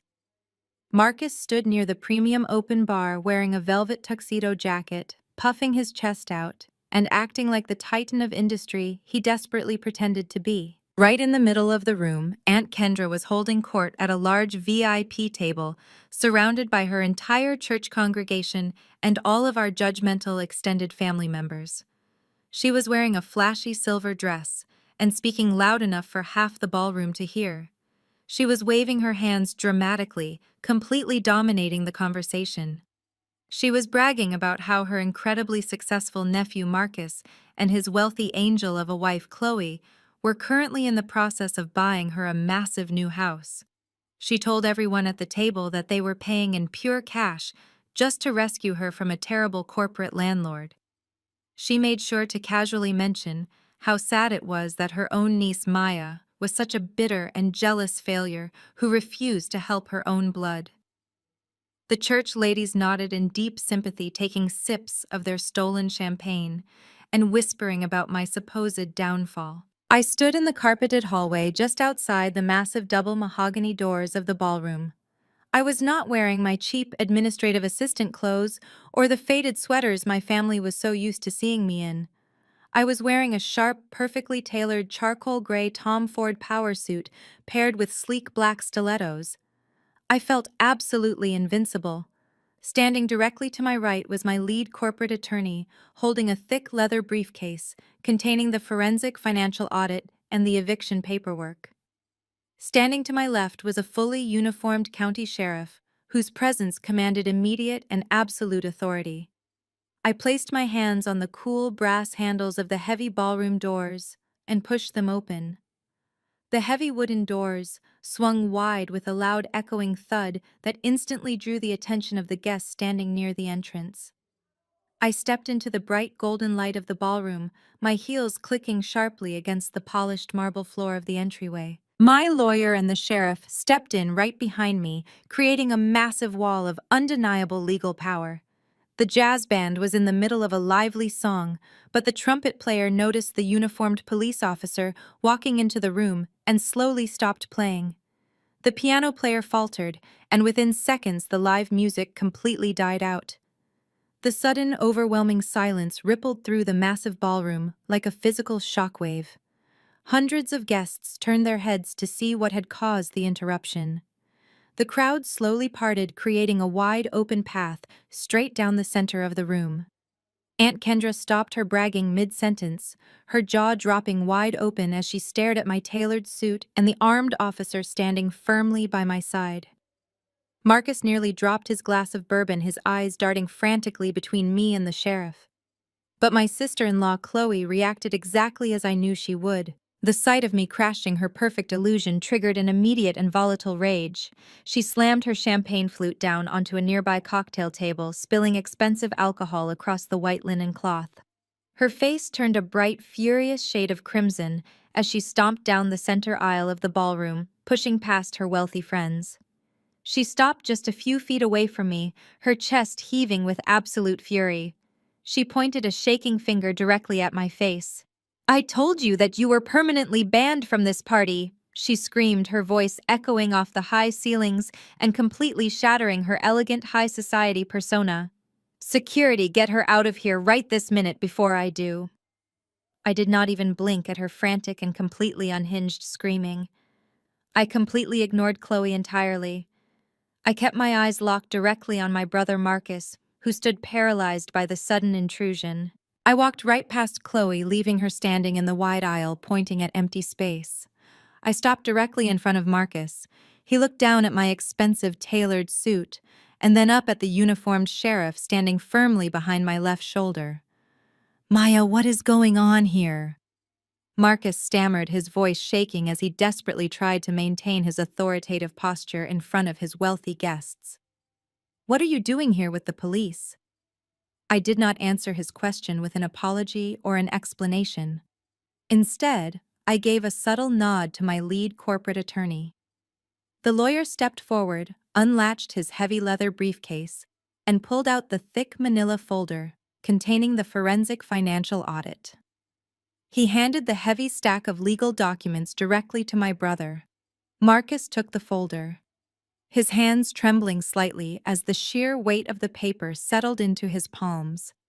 The entire ballroom was completely silent, waiting for my next move. "Marcus, meet the secretive owner of Apex Holdings," I said, my voice projecting clearly and loudly enough for every single person in the massive room to hear. "Me. I am the corporate landlord you have been cursing all month, And the document you are holding in your hands right now is the official notice of foreclosure on your entire logistics business. A collective gasp rippled loudly through the massive crowd. Aunt Kendra stood up from her VIP table, knocking her chair backward in pure shock. Marcus stared at me as if I had just spoken to him in a foreign language. He shook his head in denial, clutching the heavy folder against his chest. "That is impossible," he whispered, his voice cracking. "My business is highly profitable. We just had our best quarter yet. Chloe handles all the accounting, and we are completely flush with cash." I looked at him with a mixture of pity and absolute disgust. "Open the folder, Marcus," I instructed, my tone completely uncompromising. "Open it and look at exactly what your incredibly wealthy wife has been doing with your hard-earned corporate funds for the past 3 years." Marcus slowly opened the heavy manila cover. The very first page was a summary of his primary business checking account. His eyes widened as he saw the current balance was absolutely zero. He frantically flipped to the next page, which detailed a massive high-interest subprime commercial loan taken out against his warehouse property. He stared at the signature line at the bottom of the contract. "I did not sign this." Marcus gasped, his breathing becoming rapid and shallow. "This is not my signature. Someone forged my name." I pointed to the next stack of documents in his hands. "Keep looking," I said calmly. "Look at the outgoing wire transfers." Marcus flipped through the bank statements, his face turning an alarming shade of gray. He read the transaction histories out loud, his voice barely a whisper. $50,000 transferred to the Oak Ridge Country Club. $30,000 transferred to a luxury car leasing dealership. $80,000 transferred directly into a private offshore account registered to Chloe's parents. He looked up from the papers, his eyes completely hollow and utterly broken. She drained everything. Marcus realized the devastating truth finally crashing down on him. She secretly remortgaged my entire company and stole all of my money to pay off her parents' massive debts. I am completely bankrupt. Chloe suddenly realized exactly what was happening. Her fake outrage evaporated instantly, replaced by pure animalistic panic. She lunged forward, trying to snatch the heavy folder out of Marcus's hands. "Do not look at those papers!" she shrieked, desperately clawing at his velvet tuxedo jacket. "They are fake, Marcus. Maya fabricated all of these documents because she is jealous of our success. She is just trying to destroy our beautiful marriage." Marcus did not let her take the folder. Instead, he shoved her hands away with such force that she stumbled backward, hitting the edge of a cocktail table. The crystal glasses on the table shattered loudly against the marble floor, spilling expensive champagne everywhere. This harsh noise mirrored the complete destruction of his fabricated reality. He looked at the woman he had worshipped for 5 years, the woman he believed was his golden ticket to high society. He finally saw her for exactly what she was: a desperate, manipulative fraud who had systematically destroyed his entire financial life and completely bankrupted his hard-earned logistics business just to maintain a pathetic, hollow illusion of generational wealth that never actually existed. Chloe stood completely frozen as the heavy folders slipped from Marcus' hands and scattered across the cold marble floor. All the color instantly drained from her perfectly contoured face, leaving her looking pale and terrified. She looked around the massive ballroom and saw hundreds of eyes staring directly at her. Her wealthy country club friends were aggressively whispering behind their hands. The church ladies were clutching their pearls in absolute shock and horror. Chloe realized she had entirely lost control of her husband and her fabricated narrative, so she instinctively reached for the only weapon she had left: her privilege. She straightened her posture, smoothed her expensive designer gown, and abruptly turned her attention away from Marcus. She marched directly toward the uniformed county sheriff, standing just behind my left shoulder, acting as if she were the highest authority in the room. "Officer, I demand that you arrest this woman immediately," Chloe shrieked, pointing an aggressive finger right at my chest. "She is violently trespassing on a private event and severely harassing my family. I am the host of this exclusive party, and I want her removed in handcuffs right now. Do you know who my parents are? The sheriff did not even blink. He looked down at Chloe with an expression of absolute utter boredom and crossed his arms over his chest. He knew exactly who I was, and he knew exactly why we were there.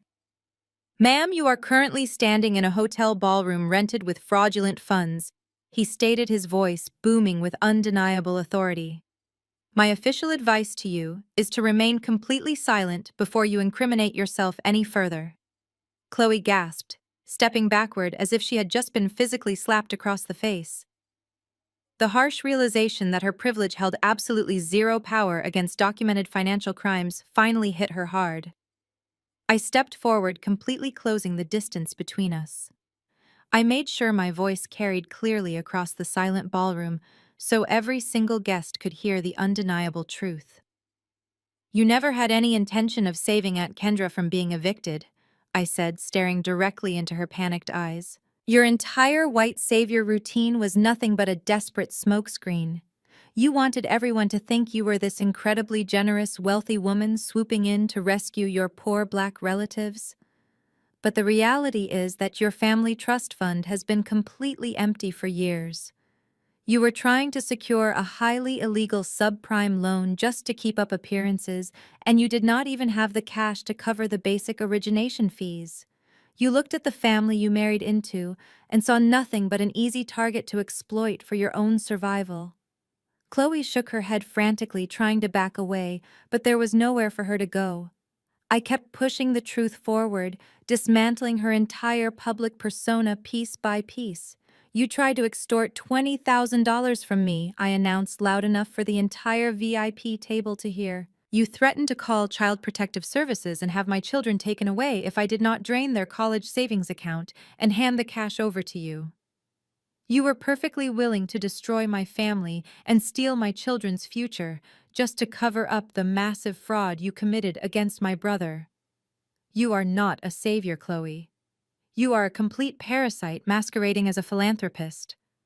The silence in the ballroom was suddenly broken by a sharp, loud gasp from the center of the room. I turned my head and saw Aunt Kendra standing perfectly still by the VIP table. The smug, arrogant expression she had worn all evening had completely vanished. Her brain was finally processing the massive implications of my speech. She looked at Chloe and then looked down at the scattered foreclosure documents on the floor. The horrifying truth finally registered in her mind. Chloe had absolutely no money. The trust fund was entirely fake. And most importantly, Chloe was never going to buy that house on Sycamore Lane. The grand rescue plan was a total lie. Aunt Kendra realized she was actually going to be homeless in just a few short days. The sheer panic and absolute unbridled rage that washed over her face was truly terrifying to witness in person. She stepped away from the stunned church ladies and marched straight toward Chloe. Her eyes were wide and wild with uncontrollable fury. "You lied to me!" Aunt Kendra screamed, her shrill voice completely shattering the remaining tension in the massive room. "You promised me a new house, you worthless little liar!" She lunged forward with both hands completely outstretched, turning on her favorite wealthy niece-in-law like a rabid dog right in the middle of the dance floor. Marcus grabbed Aunt Kendra by the shoulders and pulled her away from his terrified wife. Aunt Kendra was panting heavily, her silver dress shifting awkwardly around her frame. She looked back and forth between the ruined financial documents scattered across the floor and the tailored designer suit I was wearing. You could actually see the gears turning in her panicked mind. If Chloe was completely broke and the family trust fund was nothing but a massive lie, then the only person who had the power to save her from living on the streets was standing right in front of her. She instantly dropped her aggressive posture and smoothed down her messy hair. A wide, fake smile stretched across her face, completely replacing the rabid fury from just seconds before. She walked away from Marcus and Chloe and hurried directly toward me, pushing past a stunned waiter who was trying to clean up the shattered glass from the cocktail table. "Maya, baby," she said, her voice suddenly dripping with thick, sugary sweetness. "You own the house. You are the secretive owner of the corporate landlord company. Oh, thank God. The Lord truly works in mysterious ways." She reached out eagerly, trying to grab both of my hands, but I took a deliberate step backward, refusing to let her touch me. She let her hands fall awkwardly to her sides, but kept the fake smile plastered firmly on her face. "This is actually wonderful news, Maya," she continued, completely ignoring the fact that she had just spent the entire evening insulting me to everyone in the room. "You can just cancel that ridiculous eviction notice right now. You can just let your favorite auntie stay in the house for free, right? We are blood, and family always takes care of family." I stood perfectly still, letting her pathetic manipulative plea hang in the silent air of the grand ballroom. I looked around at the VIP table where the church ladies had just been laughing at my supposed downfall. They were staring at Aunt Kendra with pure disgust, finally seeing her absolute hypocrisy on full public display. I turned my attention back to the woman who had stolen my childhood trust fund and actively tried to extort my young children. I looked Aunt Kendra dead in her eyes, my expression completely devoid of any sympathy or forgiveness. "You called me a complete failure," I said, my voice steady and painfully clear, echoing through the quiet space. "You stood in front of my 10-year-old son and my 8-year-old daughter, and you told them they should be completely ashamed of their mother. You told them I was a worthless bottom feeder. You told them not to end up like me." Aunt Kendra swallowed hard, her fake smile trembling slightly at the edges as her charm offensive completely failed. "Oh, Maya, I was just upset," she stammered, desperately trying to backtrack and rewrite history. "You know I did not mean any of those cruel things. I was just stressed about the housing situation. I am your aunt. I raised you when your parents were struggling. You cannot just leave me out in the cold street like a stray dog." I leaned slightly forward. "You were right about one thing, Kendra," I replied, my voice dropping into a sharp, clinical tone. "My children will not end up like me, because they will never have to endure the financial abuse and emotional manipulation that you inflicted on me for 20 years. They will grow up knowing exactly how to establish firm boundaries and how to cut toxic parasites entirely out of their lives without feeling a single ounce of guilt." I stood up straight and gave a firm, deliberate nod to the uniformed county sheriff standing directly beside me. The sheriff stepped forward, bypassing me entirely, and walked right up to Aunt Kendra. He reached into his dark uniform pocket and pulled out a freshly printed, legally binding document. It was not the standard 30-day notice she had received earlier in the month. It was a customized, finalized writ of possession signed directly by the county judge that very morning. He handed the crisp white paper directly to my aunt. Aunt Kendra stared down at the legal document, her hands shaking violently. "What is this?" she whispered, her voice cracking with genuine terror as she read the bold black lettering at the top of the page. The sheriff looked at her with zero sympathy. "That is an emergency court order of possession, ma'am," he stated loudly enough for the entire crowd to witness the execution of justice. "Because the property owner provided documented proof of you illegally selling the kitchen appliances, the court granted an expedited removal. You do not have 15 days anymore. You have exactly 2 hours to get your personal belongings out of my property. Tonight." The words hung in the air, but Aunt Kendra refused to carry them.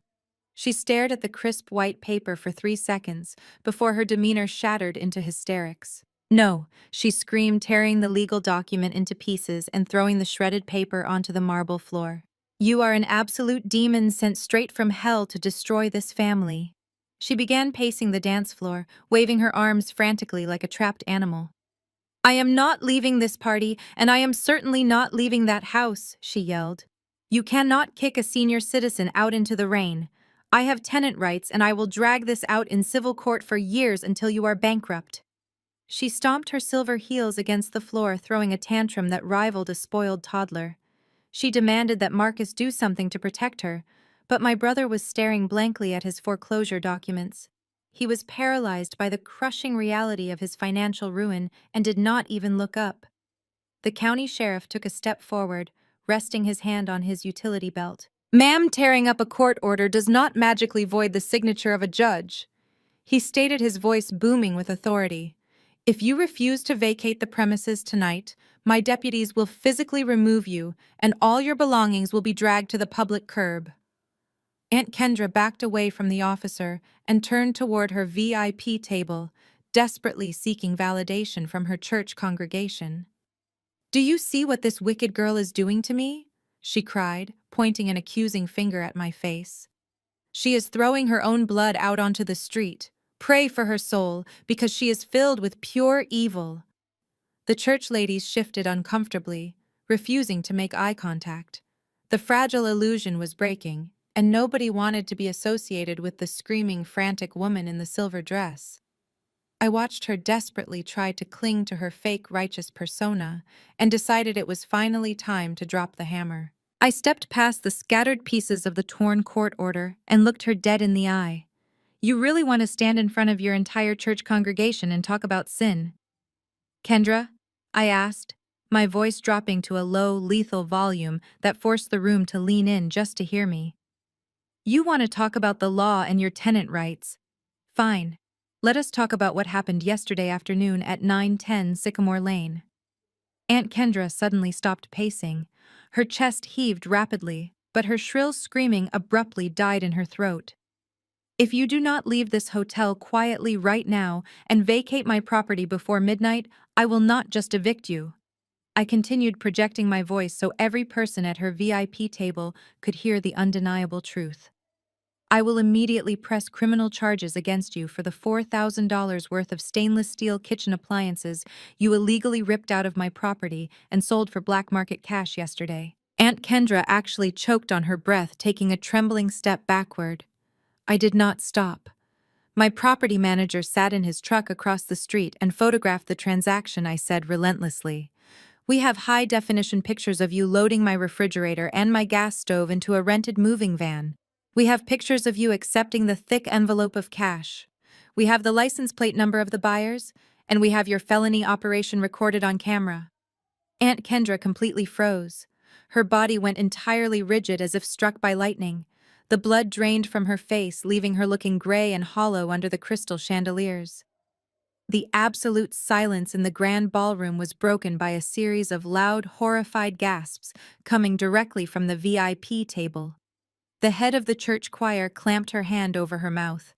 Another church elder shook her head in pure disgust, whispering the words "grand larceny" and "felony theft" to the woman sitting next to her. The righteous victim narrative that Aunt Kendra spent her adult life cultivating was obliterated in seconds. She was no longer a struggling senior citizen, oppressed by a wealthy niece. She was a documented thief, caught red-handed stealing from her own family. Her social standing within the community, her pristine church reputation, and her entire fabricated identity were destroyed in front of a captive audience.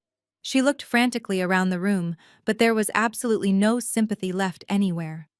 Every single face staring back at her was filled with absolute revulsion. She opened her mouth to speak, to deny the allegations or deflect the blame, but no words came out. She was completely socially destroyed. The absolute destruction of Aunt Kendra was so utterly captivating that almost nobody noticed my sister-in-law trying to make a quiet escape. Chloe was silently backing away from the scattered financial documents still lying on the cold marble floor. She kept her head down, hoping the crowd of horrified church ladies and disgusted country club friends would keep their attention securely locked on the screaming senior citizen. She grabbed her expensive designer clutch purse from a nearby table and started power walking toward the heavy mahogany doors at the back of the ballroom. She just wanted to disappear into the rainy night and escape the massive public humiliation she had completely brought upon herself. But she did not even make it to the carpeted hallway. Just as her hand reached for the shiny brass door handle, the heavy wooden door swung open from the outside. The general manager of the luxury hotel stepped directly into her path. He was flanked by two large hotel security guards wearing transparent earpieces and matching dark suits. The manager held a black leather folio in his hands, and his expression was completely rigid. "Excuse me, Mrs. Brooks," he said, his voice entirely devoid of the polite customer service warmth he had displayed earlier in the evening. "We have a very serious financial problem that requires your immediate attention." Chloe tried to frantically push past him, insisting she had a severe family emergency that required her to leave the premises right now. But the two security guards simply stepped closer, forming an impenetrable physical wall blocking the only exit. "Your payment method for tonight has been completely declined," the manager stated loudly, his voice carrying over the dying murmurs of the stunned crowd. "The primary corporate credit card you put on file for the $15,000 catering and ballroom rental fee was just flagged for severe financial fraud. The issuing bank has completely frozen the account." Chloe gasped loudly, her perfect face turning a sickly, translucent shade of white. She frantically dug her manicured nails into her clutch and pulled out two more platinum credit cards. She shoved them aggressively toward the hotel manager, demanding he run them through the system immediately. But I already knew exactly what the outcome was going to be. My forensic accounting team at Apex Holdings had officially submitted the commercial fraud paperwork to the banking authorities just 1 hour before this lavish anniversary party even started. Every single financial account tied to my brother's ruined logistics company, including the illegal shadow accounts Chloe had secretly opened, was entirely frozen pending a massive federal fraud investigation. The manager handed the platinum cards to a waiting assistant who quickly ran them through a wireless mobile terminal. "Decline," the assistant announced, shaking his head firmly. "Both of them are completely locked." The manager crossed his arms and looked down at my trembling sister-in-law. "Ma'am, you and your guests have already consumed $15,000 worth of premium imported alcohol and gourmet catering," he said, his tone turning incredibly icy and uncompromising. "If you cannot produce a valid and legal form of payment right this second, I am legally obligated to consider this a massive theft of services. I will have no choice but to hand you directly over to the local authorities." Chloe panicked, looking back toward the center of the massive dance floor. Marcus was still standing exactly where I left him, staring blankly at the foreclosure notices, completely broken and financially empty. He had absolutely zero money left to save her. Aunt Kendra was currently being forcefully escorted toward the service elevator by the county sheriff deputies, still screaming hysterically about her imaginary tenant rights. Chloe was entirely alone, trapped by her own intricate web of financial lies and desperate extortion. I adjusted my tailored suit jacket and slowly walked toward the grand ballroom exit. The remaining crowd parted for me once again, offering nothing but silent awe and respect for the woman who had just systematically dismantled an entire fake empire in under 10 minutes. I walked right up to the heavy mahogany doors where Chloe was currently being surrounded by angry hotel security and the local police officers who had just arrived to take the hotel manager's formal theft report. Chloe looked at me, her eyes filled with absolute terror and desperate, pathetic pleading. I did not stop walking. I simply leaned in close as I passed her trembling shoulder. "Have a happy anniversary, Chloe," I whispered, my voice smooth and perfectly calm. I walked out of the grand ballroom, leaving the chaos entirely behind me. The heavy doors closed, shutting out the frantic sound of police officers beginning their formal questioning. I stepped out into the cool, rainy night, feeling incredibly free. The cool, rainy night gave way to a crisp and brightly lit Sunday morning. I woke up in my own bed feeling a profound sense of lightness that I had not experienced in decades. For the very first time in my entire adult life, I did not have the heavy, suffocating weight of my toxic family pressing down on my chest.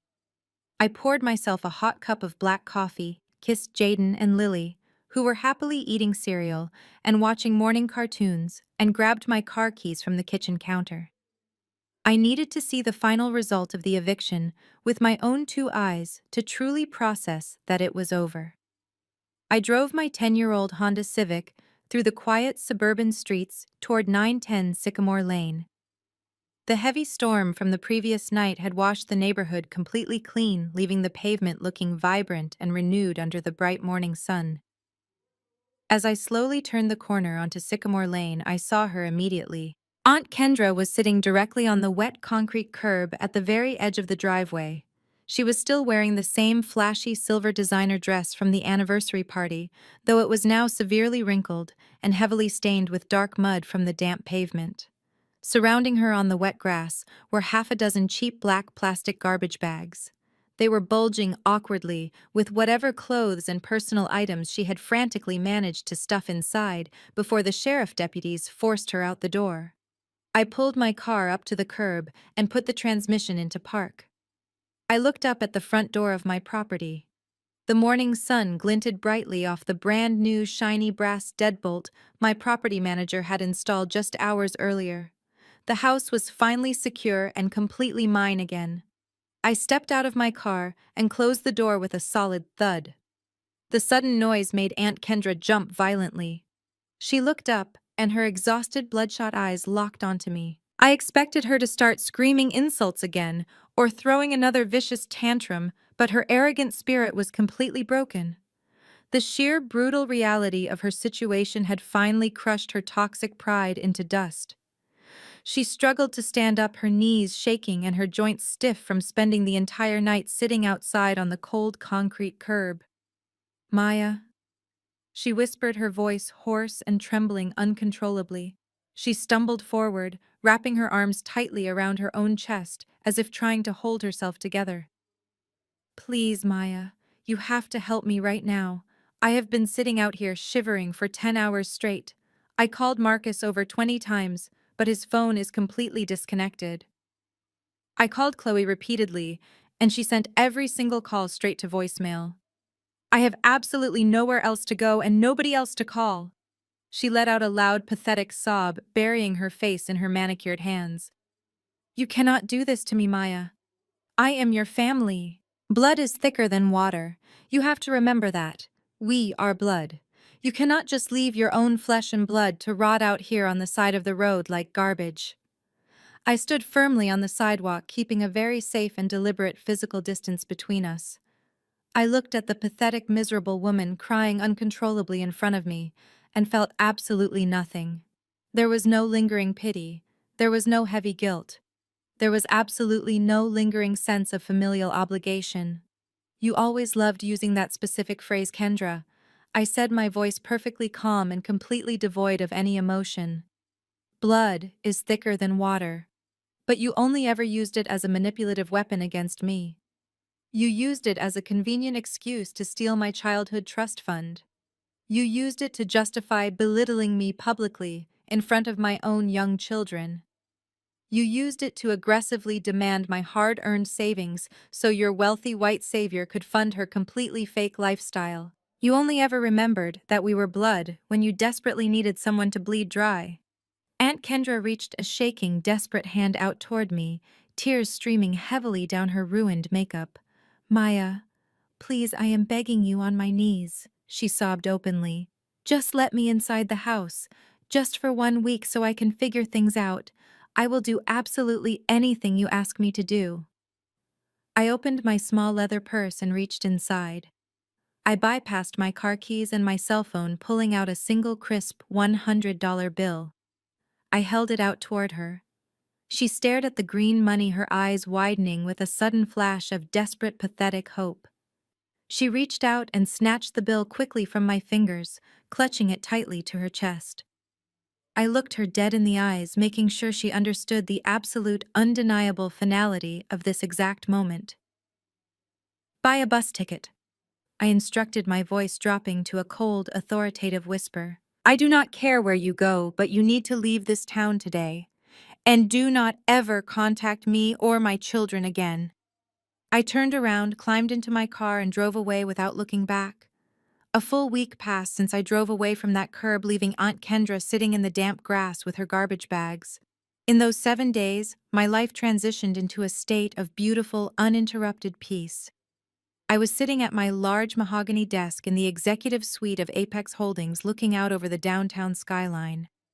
I was currently reviewing the final acquisition papers for a new commercial plaza when the intercom on my desk buzzed softly. My receptionist informed me that I had an unscheduled visitor waiting down in the main lobby. She sounded highly skeptical, stating that the man looked incredibly disheveled and claimed to be my older brother. I took a deep breath and told her to send him up to my office. I knew this specific confrontation was absolutely inevitable. 10 minutes later, the heavy glass doors of my office slowly pushed open. Marcus stepped inside, and the physical transformation he had undergone in just one single week was genuinely shocking. He was no longer wearing his expensive velvet tuxedo jackets or carrying himself with that arrogant, puffed-out chest. He was wearing a wrinkled gray sweater and faded jeans. His shoulders were completely slumped. His face was deeply lined with dark, heavy bags under his bloodshot eyes, and he looked entirely broken. He stood frozen near the doorway, staring at the massive corner office, the expensive leather furniture, and the panoramic view of the city. He was finally seeing the actual reality of the sister he had spent years mocking and dismissing as a worthless secretary. Maya, he started, his voice cracking immediately as he slowly walked toward my desk. I really need to talk to you. I did not stand up to greet him, and I did not offer him a seat. I simply closed my laptop and waited for him to speak. He stood awkwardly in front of my desk, wringing his hands together like a nervous child. I filed for divorce from Chloe yesterday morning, he admitted, staring down at the polished wood of my desk. The federal authorities officially seized everything. The logistics business is entirely gone. The bank took the house, the cars, and even my personal checking accounts. Chloe is facing massive federal wire fraud charges, and she completely threw me under the bus, claiming I knew about everything. I am officially bankrupt, Maya. I have absolutely nothing left to my name. I sat perfectly still, listening to the tragic collapse of his fake empire. I am truly sorry that your marriage turned out to be a massive financial scam, Marcus, I said, keeping my voice entirely professional. But what exactly do you expect me to do about it? Marcus looked up at me, his eyes filling with desperate tears. I need a job, Maya, he pleaded, his voice vibrating with absolute desperation. You own this entire private equity firm. You have millions of dollars in liquid assets. You could easily hire me as an executive consultant or a logistics director. Or you could just give me a personal loan. Just enough cash to hire a decent defense attorney and get a small apartment. Please, Maya, I am your older brother. I am begging you to save me. I looked at him and felt a deep wave of pure disgust. You want me to save you? I asked, my tone dropping into a cold, harsh register. You stood in the middle of a family barbecue and laughed while Aunt Kendra pointed at my car and told my young children that their mother was a worthless bottom feeder. You sat at your expensive dining room table and demanded that I drain my children's college savings account to fund your wife's fraudulent lifestyle. You aggressively threatened to permanently cut me out of the family if I did not hand over $20,000 by Monday morning. You watched your wife and your aunt verbally abuse me for years, and you never defended me once. You actually joined them because it made you feel powerful. Marcus shook his head frantically, tears spilling down his face. I was completely brainwashed, Maya, he cried, stepping closer to the desk. Chloe manipulated me.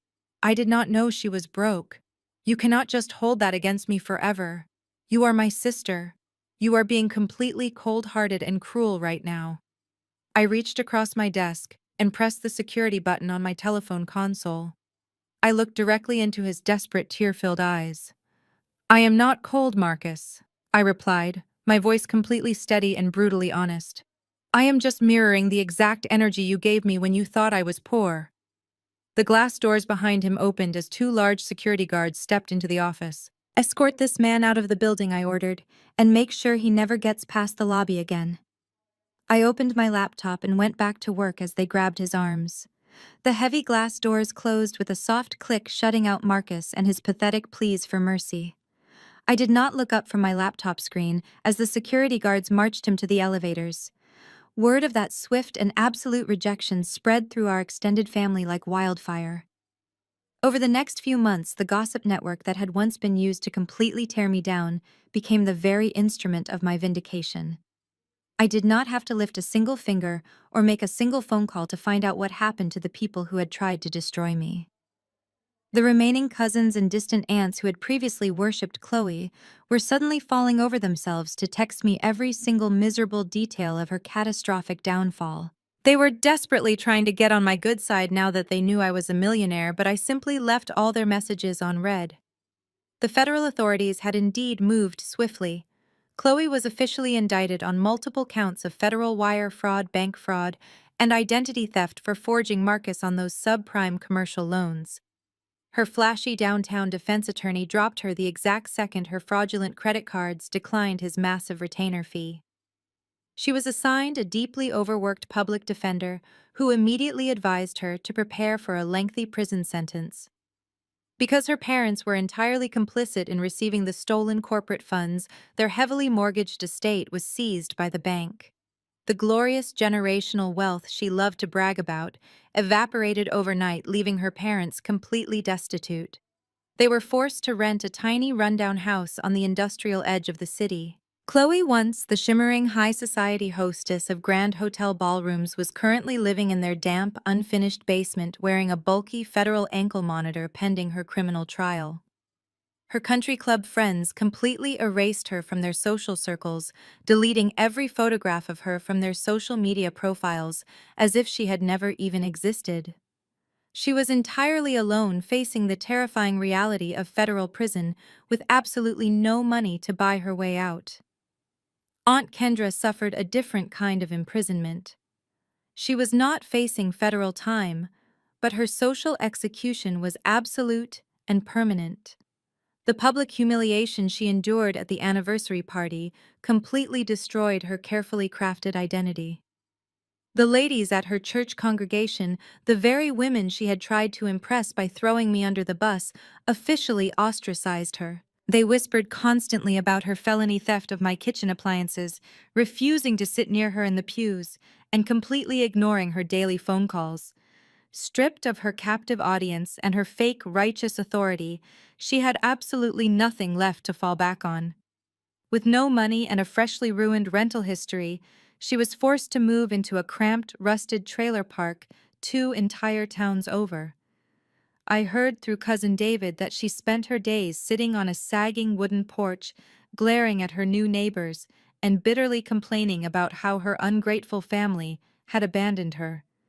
The bitter irony was that her new trailer did not even have a working stove. She was finally living the exact miserable bottom-feeder lifestyle she had so confidently predicted for my future. As for Marcus, he was currently working the overnight shift at a local distribution center, ironically loading heavy cardboard boxes for a logistics company very similar to the one he used to own. A massive portion of his meager paycheck was being violently garnished by the bankruptcy courts to pay off the mountain of debt Chloe had left him with. He was a completely broken man, entirely stripped of his unearned arrogance, and finally understanding the true cost of his blind loyalty. I sat on my living room couch late one Friday evening, sipping a glass of expensive red wine, while Jaden and Lily played a board game on the plush carpet. My cell phone sat on the coffee table completely silent. I picked it up and unlocked the screen. I scrolled through my message application until I found the Brooks Family Blessings group chat. For years, that chat had been a constant source of severe anxiety, passive-aggressive insults, and toxic financial demands. It was the digital stage where Chloe paraded her fake wealth and Aunt Kendra launched her vicious daily attacks against my character. Now the chat was nothing but a digital graveyard. It had been completely dead silent for exactly 3 months. Nobody dared to post an update. Nobody dared to brag. And most importantly, nobody ever dared to ask me for a single dime. I stared at the name of the group chat, feeling a profound sense of absolute closure wash over me.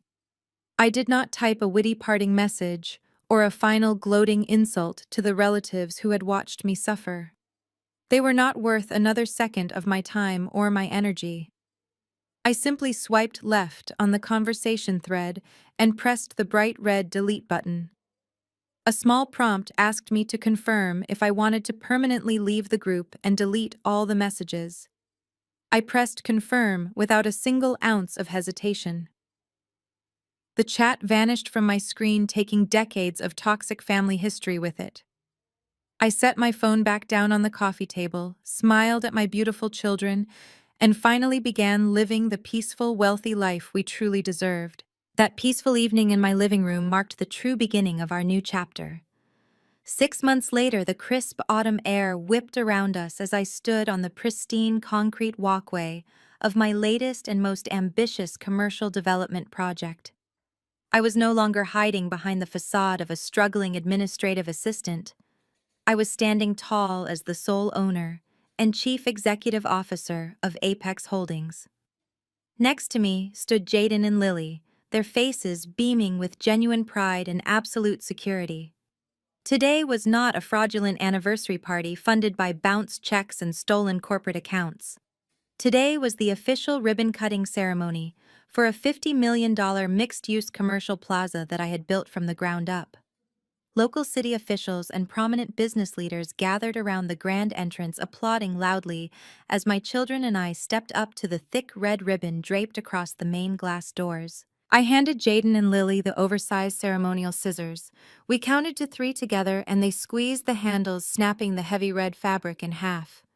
The crowd cheered, the cameras flashed, and for the first time in my entire life, I allowed my success to be photographed and documented in the public eye.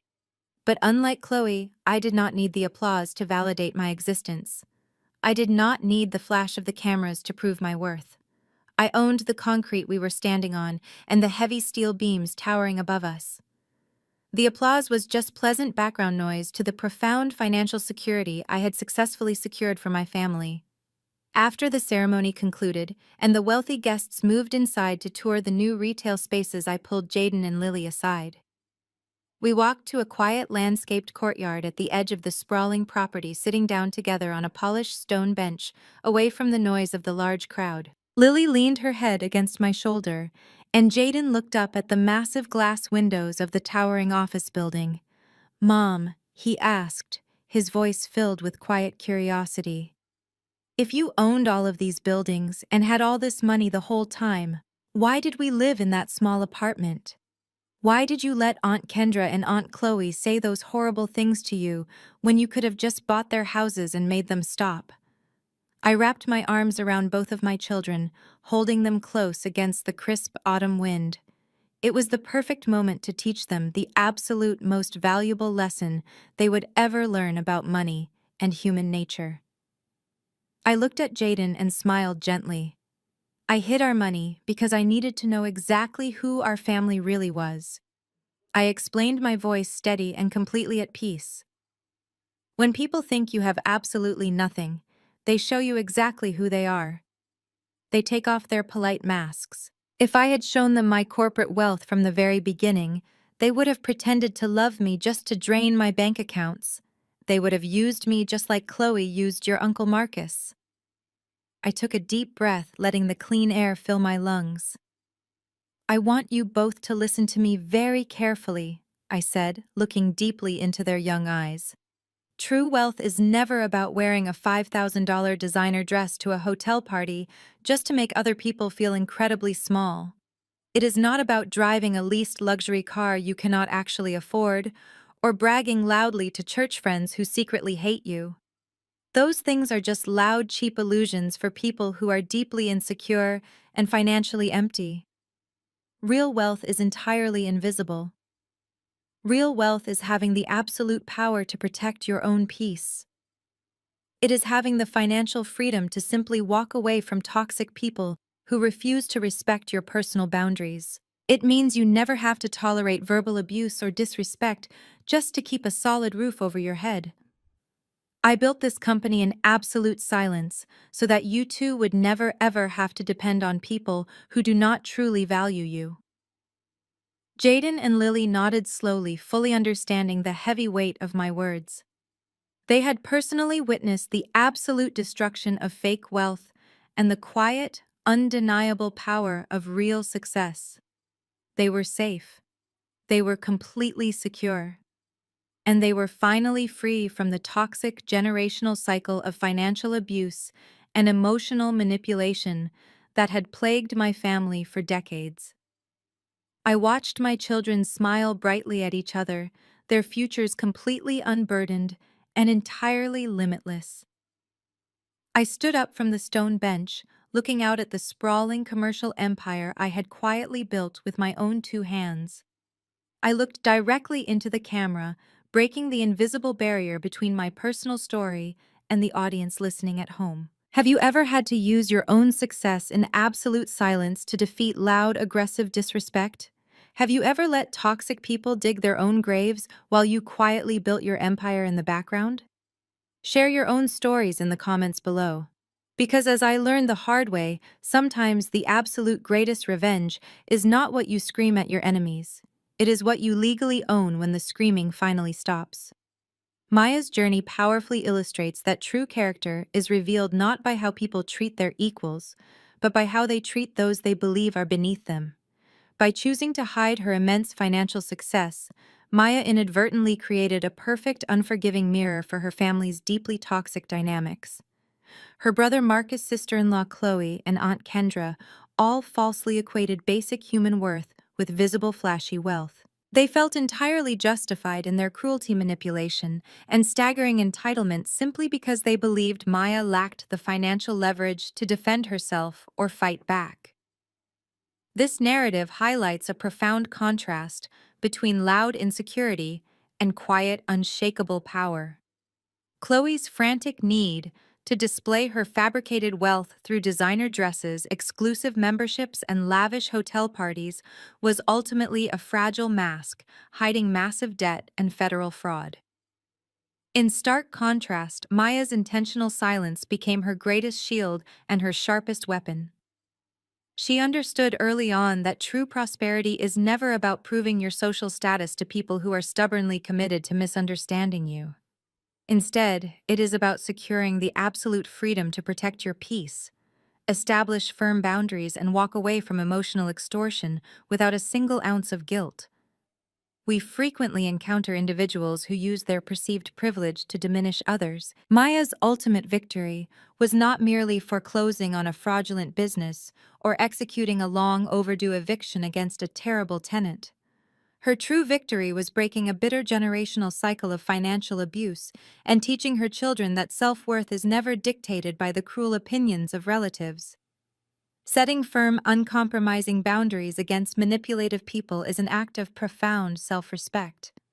Take a moment to evaluate the relationships in your own life today and bravely sever the ties with anyone who only values you for what they can extract from you.